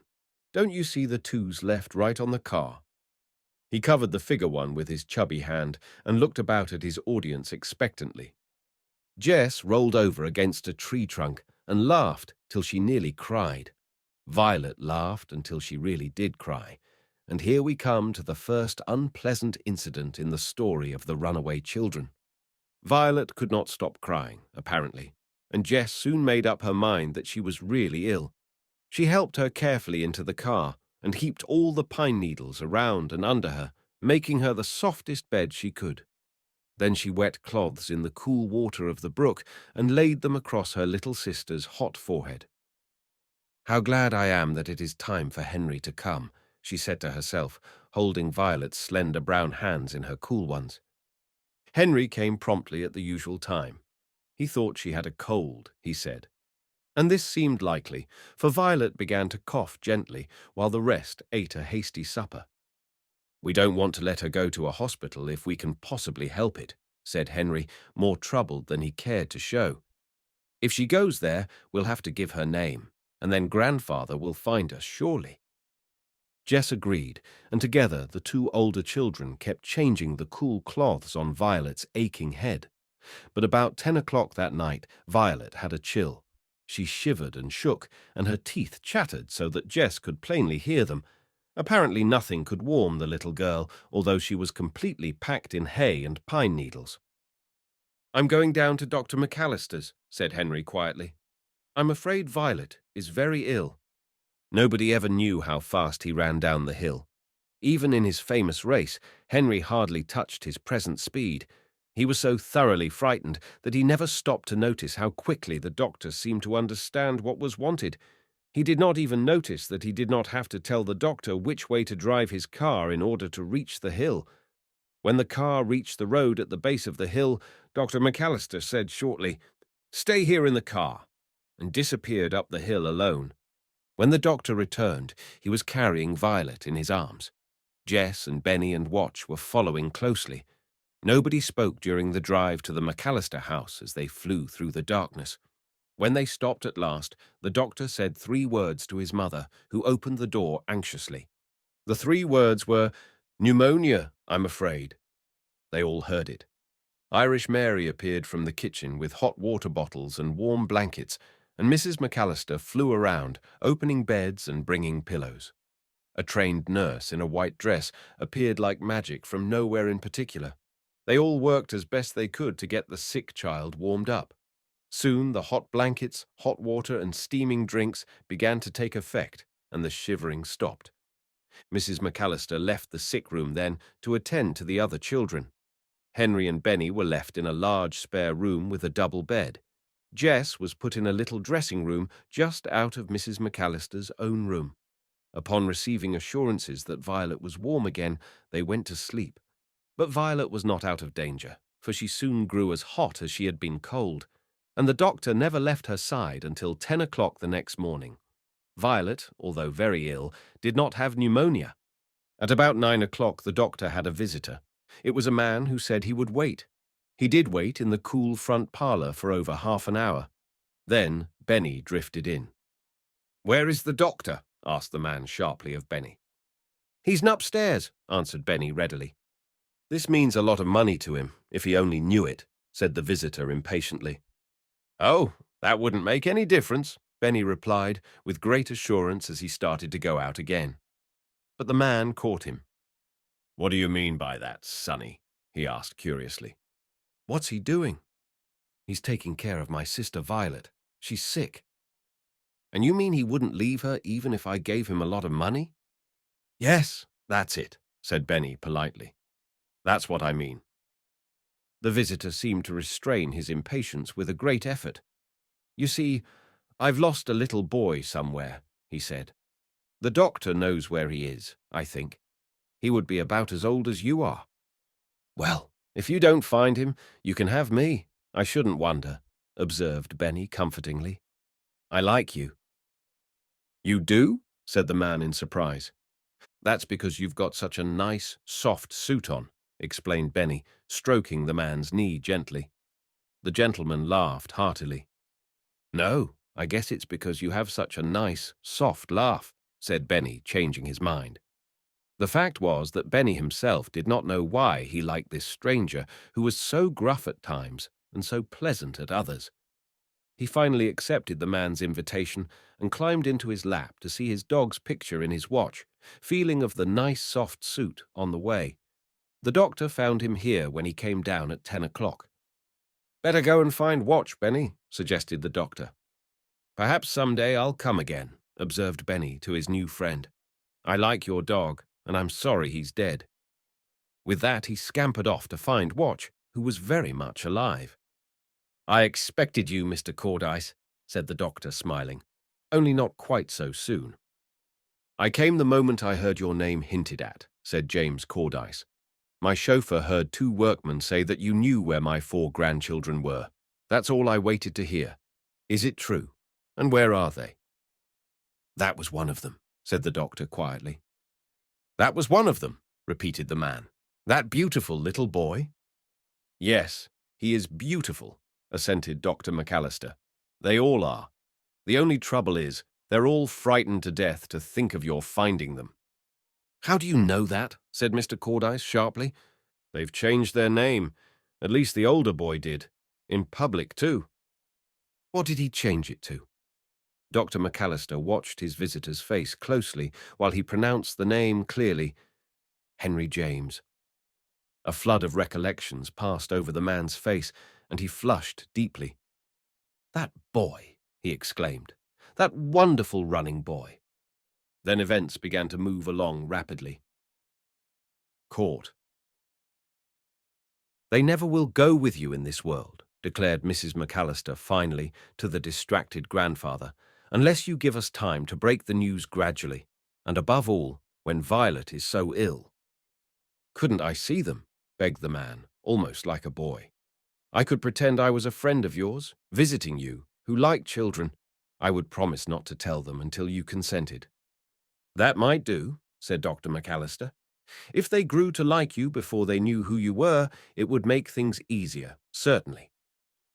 So James Henry Cordyce's chauffeur was sent for a gold monogrammed suitcase and his young man to wait upon him, and Irish Mary held up her hands in despair when she learned for whom she must cook. "Don't you worry, Mary Bridget Flynn," said Dr. McAllister with emphasis. "You could cook for the King of England. Just make one of your peach shortcakes for lunch and broil a chicken, and I'll answer for him." When lunchtime came, J.H. Cordyce saw all his grandchildren except Violet. He smiled with delight when he saw Jess coming down the stairs in her womanly fashion. Henry shook hands with him before he sat down, but he kept glancing at the stranger all through the meal. "Where have I seen that man before?" he thought. Mrs. McAllister had given the children's names clearly when she introduced them: Jess, Benny, and Henry. Henry James, she had added, but she had not added the man's name. "She forgot," thought Jess. "Because she knows him so well, she thinks we do." But although nameless, the stranger caught their attention. He told them wonderful stories about a steel rail which held up an entire bridge until the people had time to get off, about his collie dog, about a cucumber in his garden growing inside of a glass bottle. Henry was interested. Benny was fascinated. "I'd like to see the cucumber," said Benny, pausing in the middle of his shortcake. "Would you indeed?" said Mr. Cordyce, delighted. "Some day, if Mrs. McAllister is willing, you and I will ride over to my garden and pick it." "And we'll bring it to Violet?" asked Benny, waiting breathlessly for an answer. "We'll bring it to Violet," agreed Mr. Cordyce, resuming his shortcake. After lunch, he went to sleep in the easy chair in the doctor's big office. That is, he threw his head back and shut his eyes and breathed very heavily. Jess went through the room once with ice water, humming, for Violet was better, but the moment she saw the stranger asleep, she stopped her singing abruptly and tiptoed the rest of the way. Then, as suddenly, she turned around and came back and very carefully shoved a cushion under the man's feet. It was so gently done that even if he had been really asleep, he would never have wakened. As it was, he could not resist opening one eye the slightest crack to see the bright chestnut hair as it passed out of sight. "No," he thought to himself, "if she really hated me, she would never have done that." But the children were very far from hating him. They liked him immensely. And when at last, one day, he was allowed to see Violet and came softly into her room with a nosegay of fragrant English double violets. For her, they loved him. He won all their hearts when he patted her dark head and told her very simply that he was sorry she had been sick. It would be hard to say that J.H. Cordyce ever had a favourite grandchild, but certainly his manner with Violet was very gentle. It was clear to everyone, even to the anxious nurse, that the stranger was not tiring the sick child. He told her in a pleasant, everyday voice about his garden and his greenhouses where the violets came from, about the old Swede gardener who always said he must water the violets. "I'd love to see him," said Violet earnestly. "How long you going to stay here?" Benny piped up. It was not altogether a polite question, but it was clear to them all that Benny wanted him to stay, so they all laughed. "As long as they'll let me, my boy," answered the stranger quietly. Then he left the sick room, for he knew he should not stay long, but something in the man's last sentence rang in Henry's ears. He repeated it over and over in his mind, trying to remember where he had heard that same voice say, "My boy." He made an excuse to work in the flower beds along the veranda, in order to glance occasionally at the man's face as he sat under a tree reading. Often Henry thought he had caught hold of his truant memory. Then the man turned his head, and he lost it again altogether. But suddenly it came to him as the man smiled over his book. It was the man who had shaken hands with him on the day of the race, and he had said, "I like your spirit, my boy." That was it. Henry sat down out of sight and weeded geraniums for a few moments. It is a wonder he did not pull up geraniums instead of weeds, his mind was so far away. "I didn't remember him at first, because I was so jolly excited when he shook hands with me," decided Henry. Then he was apparently thunderstruck afresh. He sat with his weeder on his knee and his mouth open. "He's the man who passed me the cup with the wings." He stole another look around the corner, and this satisfied him. "Same man exactly," he said. When he had finished the flower bed, he thought he heard the young doctor moving in the office. He stuck his head in the open door. The doctor sat at his desk, taking notes from a book. "Do you know who presented the prizes Field Day?" asked Henry curiously. "Know what his name was?"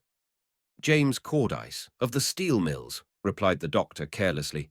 "J.H. Cordyce, over in Greenfield." Dr. McAllister, to all appearances, returned to his notes. His eyes were lowered, at any rate.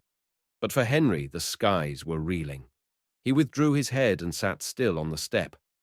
That delightful man, his grandfather? It was impossible. He was too young to begin with. Henry expected a white-haired gentleman with a cane and a terrible voice. But all the time he knew in his soul that it was not only possible, but really true. He recalled the man's reply to Benny's direct question. He had said he was going to stay as long as they would let him. Could it be that the man knew them without introducing himself? A perfect torrent of thoughts assailed Henry as he sat crouched on the office steps. It was clear to him now that Mrs. McAllister had failed to mention his name on purpose. It was a wonder Benny hadn't asked what it was long before this. He noticed that the man was getting out of his chair under the trees.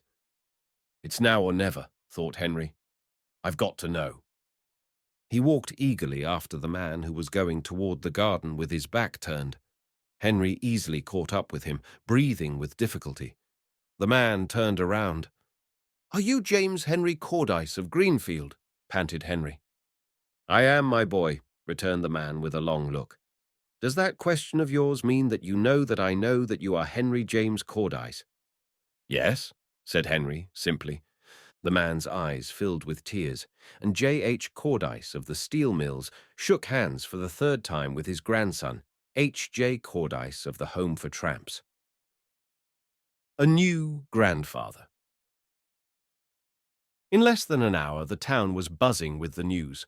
The chauffeur told the maids, and the maids told the grocery man, and the grocery man went from house to house telling that old James Cordyce had found his 4 grandchildren at last. In fact, the biggest part of the town knew it before the children themselves. Jess and Benny came across the lawn to select some white moonflowers for Violet's tray. They were just in time to hear Henry say, "But grandfather—" "Grandfather," echoed Jess, whirling around to gaze at them. "Yes, Jess," said Henry eagerly. "He's the man we've been running away from all this time." "I thought you was old," observed Benny. "And awfully cross." Jess said so. "I didn't know, Benny," said Jess, turning pink. "To think of running away from this kind friend." But her grandfather did not seem to mind. He stroked her short, silky hair and proposed that they all go up into Violet's room with the moonflowers. There was no stopping Benny. He rushed into Violet's room, dragging his grandfather by one hand and shouting, "It's Grandfather, Violet, and he's nice. After all, I shouldn't wonder."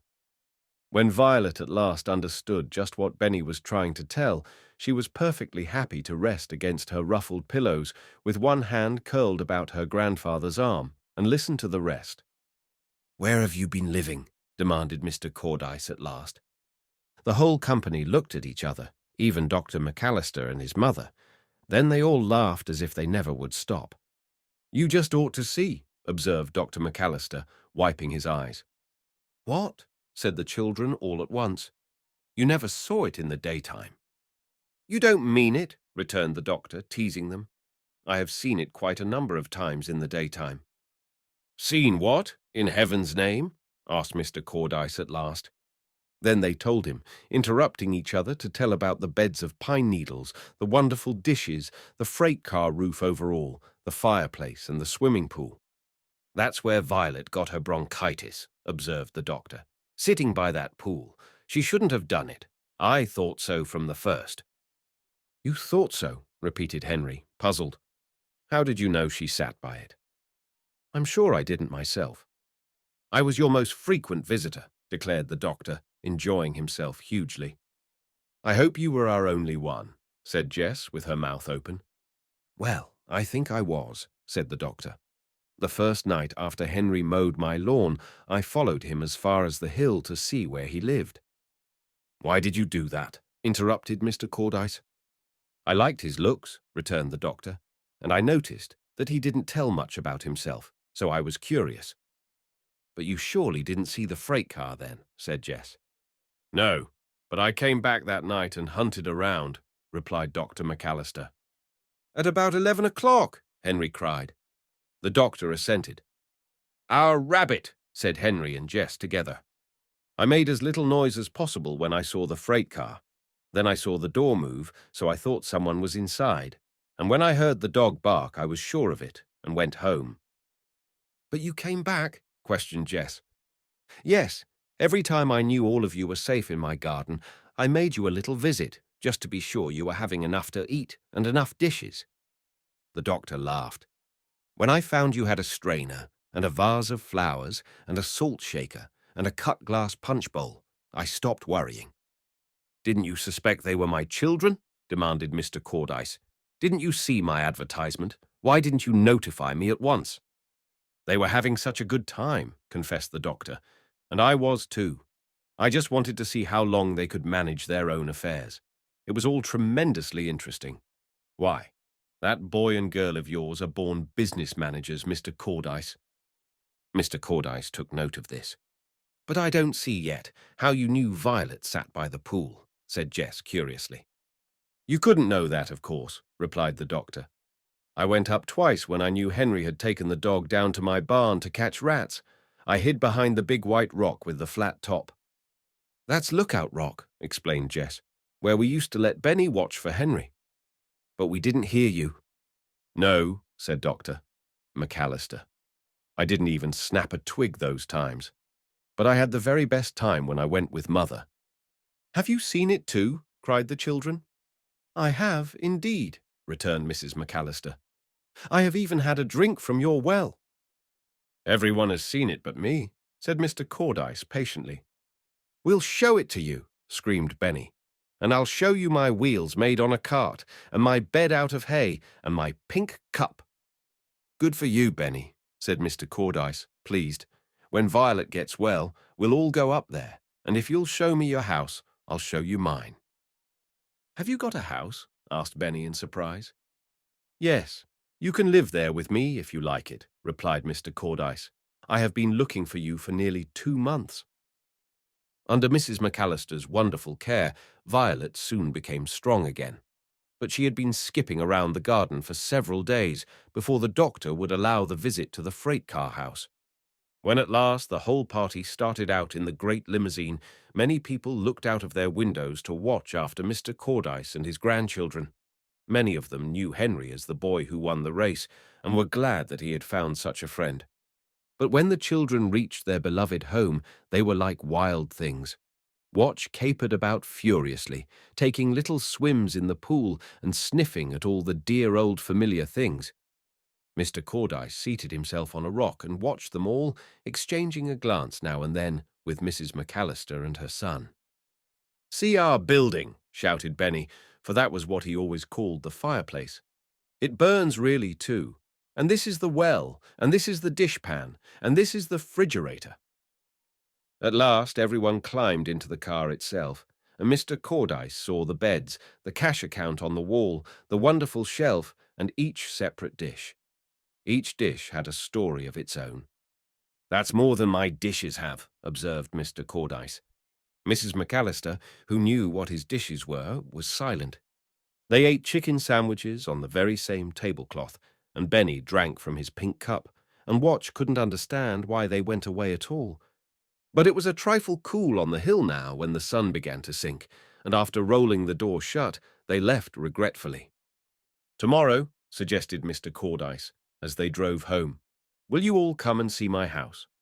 "Oh, yes," agreed the children happily, little dreaming what was in store for them on the next day and all the days to come. A united family. Mr. Cordyce had been planning this day for more than a week. He had sent his most trusted foreman to his own beautiful home to superintend matters there. The house was being remodeled entirely after Mr. Cordyce's own plans, and everywhere were carpenters, painters, and decorators. On the very day that Mr. Cordyce received word that it was finished, he suggested the drive. "Do you live all alone, grandfather?" asked Benny. "All alone," answered Mr. Cordyce. "No company at all." At first, Benny did not consider this the exact truth. He considered a cook company and also a butler and a housekeeper, and when he saw the array of maids, he kept perfectly quiet. The house was enormous, certainly. It was at least a quarter of a mile from its own front gate, and everywhere were gardens. "Do you live here?" said Henry, thunderstruck, as they rolled quietly along the beautiful drive.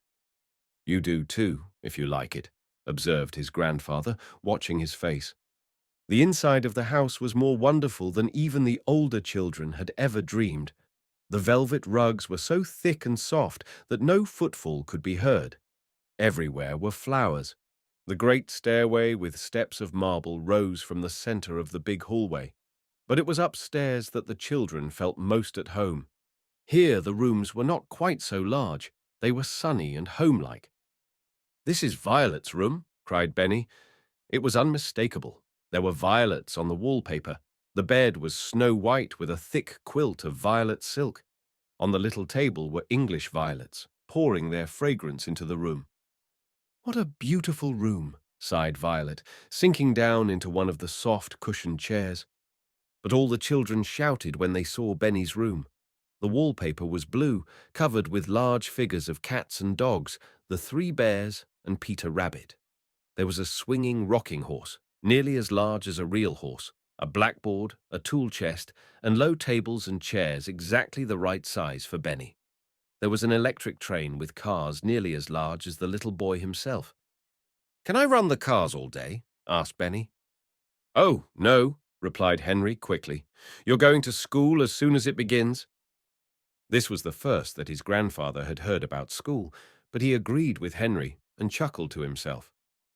"The finest schools in the country," he said. This came true, for all the children finally went to the public schools, and are they not the finest schools in the country? In Jessie's room, Benny discovered a bed for Watch. It was, in fact, a regular dog's straw hamper, but it was lined with heavy quilted silk and padded with wool. Watch got in at once, sniffed in every corner, turned around 3 times, and lay down. Just then, a distant doorbell rang. It had such a low, musical chime that the children listened delightedly, never once giving a thought as to who it might be. But almost at once a soft-footed servant appeared, saying that a man wanted to see Mr. Cordyce about the dog. The moment Jess heard that word, dog, she was frightened. She had never thought Watch a common runaway dog, and it always made her uncomfortable to see passers-by gaze curiously at him as he ran by her side. "They won't take Watch away?" she whispered to Henry, her breath almost gone. "Indeed, they will not," declared Henry. "We'll never, never give him up." However, Henry followed his grandfather and Jess with great anxiety. It was indeed about Watch that the man wanted to talk, and Jess's heart sank again when she saw the dog jump delightedly upon the man and return his caresses with short barks. "He's a runaway, sir, from my kennels out in Townsend," the man explained to Mr. Cordyce. "I have 200 Airedales out there, and this one was sold the day before he ran away. So you see, I have to turn him over to the lady I sold him to." "Oh, no, you don't," returned Mr. Cordyce quickly. "I will give you 3 times what the dog is worth." The man glanced around uneasily. "I couldn't do that, sir," he explained. "You see, it isn't a question of money. It's a question of my promised word to the lady." Mr. Cordyce failed to see. "She can find another dog, among 200 Airedales, I guess," he returned. "And besides, you don't know positively that this is the right dog." "Excuse me," replied the man, very much embarrassed. "He's the dog, all right. He knows me, as you see. His name is Rough Number 3. He has a black spot inside his ear." It was too true. Indeed, at the mere mention of his name, the dog cocked an ear and wagged his tail. But he had seated himself as close to Jess as possible and licked her hand when she patted him. But it appeared that Henry could understand the man's position, even if Mr. Cordyce could not. He now put in a timid word of his own. "If the lady would agree to let the dog go, would you be willing?" "Sure," said the man, shooting a glance at Henry. "I almost know anyone would let us keep Watch, grandfather," said Henry earnestly, "if they knew how much he had done for us." "I'm sure of it, my boy," returned Mr. Cordyce kindly. The fact that Henry had been the first to make headway with the dog fancier had not escaped him, but it was clear that Jess would not be able to sleep until the matter had been settled, so the moment the man had gone, the children set out from their beautiful new home to the address of the lady who had bought Watch. The big car purred along from Greenfield to Townsend in no time, and the whole family, including Watch himself, trooped up the veranda steps to interview the lady who held it in her power to break their hearts or to make them very happy. She was not terrible to look at. In fact, she was quite young, quite lively, and very, very pretty. She asked them all to sit down, which they did gravely, for even Benny was worried about losing Watchy, his favorite pillow. He could not wait for his grandfather to begin. He struggled down from his chair and dashed over to the young lady, saying, in one breath, "You'll let us keep Watchy, please, won't you? Because we want him so bad, and Jess didn't know he was your dog." By degrees, the lady understood just what dog it was. "We have had him so long," explained Henry eagerly. "It would be almost like letting Benny go away. Watch never leaves us even for a minute, ever since Jess took the briar out of his foot." "So you are the children who lived in the freight car," observed the lively young lady. "I've heard all about that. How did you like it?" "All right," replied Henry with an effort. "But we never could have done it without Watch. He stayed and looked after the girls while I was away, and he just thinks everything of Jess." "Well," said the young lady, laughing, "I can see you're worrying terribly about that dog. Now listen, I wouldn't take that dog away from you any more than I'd take Benny. In fact, not so much. I think maybe I'd like to keep Benny instead." Benny was apparently quite willing that she should. He climbed into her lap before anyone could stop him and gave her one of his best bear hugs, and from that moment they were firm friends. But the children always spoke of her as the lady who owns Watch, although Mr. Cordyce paid for the dog in less time than you can imagine. It made no difference to the children that Watch was a very valuable dog. They had loved him when he had not been worth a cent, and now they loved him more, simply because they had so nearly lost him. It was a happy and reunited family which gathered around the Cordyce dining table that evening.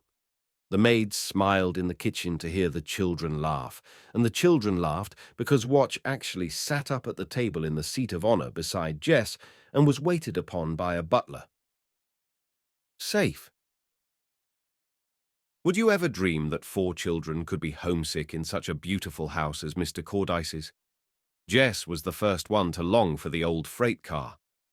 "Oh, grandfather," she said one morning, "I wish I could cook something once more in the old kettle."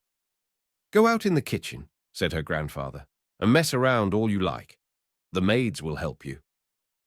Jess brightened up at once and flew out into the kitchen, where 3 or 4 maids brought her everything she wanted to cook with, and Benny was the last one to wish for his old home. "Grandfather," he said one day, "I wish I could drink this milk out of my own pink cup." This set Mr. Cordyce to thinking. He had plenty of pink cups, it is true, but none of them were as dear to Benny as his own. "I think I shall have to surprise you children," said Mr. Cordyce at last. "But before the surprise comes, perhaps you would like to see Benny's pony." Then he led the way to the stables. He owned several beautiful horses already, and nearly a dozen wonderful cars. But nothing was half so interesting as the pony. He was very small and very fat and black. His wavy tail was so long that it nearly touched the ground, and his name was Cracker, because his birthday fell on the 4th of July, when firecrackers were popping. Benny took a short ride around the stable, being held on by a groom, but the second time around he said, "Cracker doesn't need you to hold on to him, I shouldn't wonder," and trotted around with great delight, without help. All the others sat down on the fragrant hay to watch him ride. "What am I going to do when I grow up, grandfather?" asked Henry. "You're going to take my place, Henry, as president of the steel mills," replied Mr. Cordyce. "You will do it better than I ever have."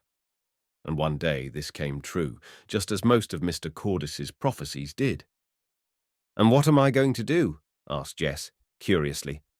"All you children must go to school and then to college. Then you may do whatever you choose for a living," replied Mr. Cordyce. This also came true. "Of course I have more than enough money to support us all," went on Mr. Cordyce, "but if you have something to do, you will be happier." This not only came true, but it is always and forever true all over the world. "Am I going to college tomorrow?" asked Benny, stopping his little pony in front of the group. "Not tomorrow, Benny," said his grandfather, laughing, "but I'm glad you reminded me. All you children must go over to Dr. McAllister's tomorrow and stay while the surprise comes." "Is the surprise very nice?" asked Benny. "No, not very," replied Mr. Cordyce with a twinkle. "Did it cost a great deal?" asked Jess. "It didn't cost me anything," answered her grandfather. "The only thing I shall have to pay will be express." He didn't tell them that the express cost him several $100s. However, next day the children rode gladly over to see the kind doctor. They stayed until Mr. Cordyce telephoned to them that the surprise was ready.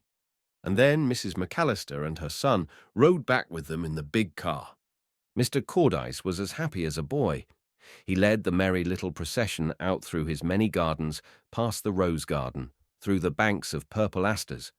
Then they came to an Italian garden with a fountain in the middle and a shady little wood around the edge. Among the trees was the surprise. It was the old freight car.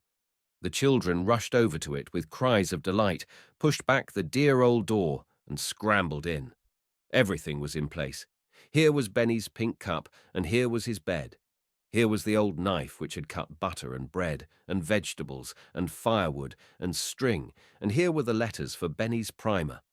Here was the big kettle and the tablecloth, and hanging on a nearby tree was the old dinner bell. Benny rang the bell over and over again, and Watch rolled on the floor and barked himself hoarse. The children were never homesick after that. To be sure, a dull and ugly freight car looked a little strange in a beautiful Italian garden, but it was never dull or ugly to the Cordyce children or their dog. They never were so happy as when showing visitors each beauty of their beloved old home, and there were many visitors. Some of them were fascinated by the stories of the wonderful dishes and the shelf, and the children never grew tired of telling them over and over again. One summer day, many years afterward, Watch climbed out of his beautiful padded silk bed. and barked until Henry lifted him into the freight car. There he lay down on the hard, splintery floor, blinking his eyes in the sun and watching the children as they sat studying by the fountain. "He likes the old home best," said Jess Cordyce, smiling at him and patting his rough back. And as Benny would say, if he hadn't grown up, "That's true, I shouldn't wonder."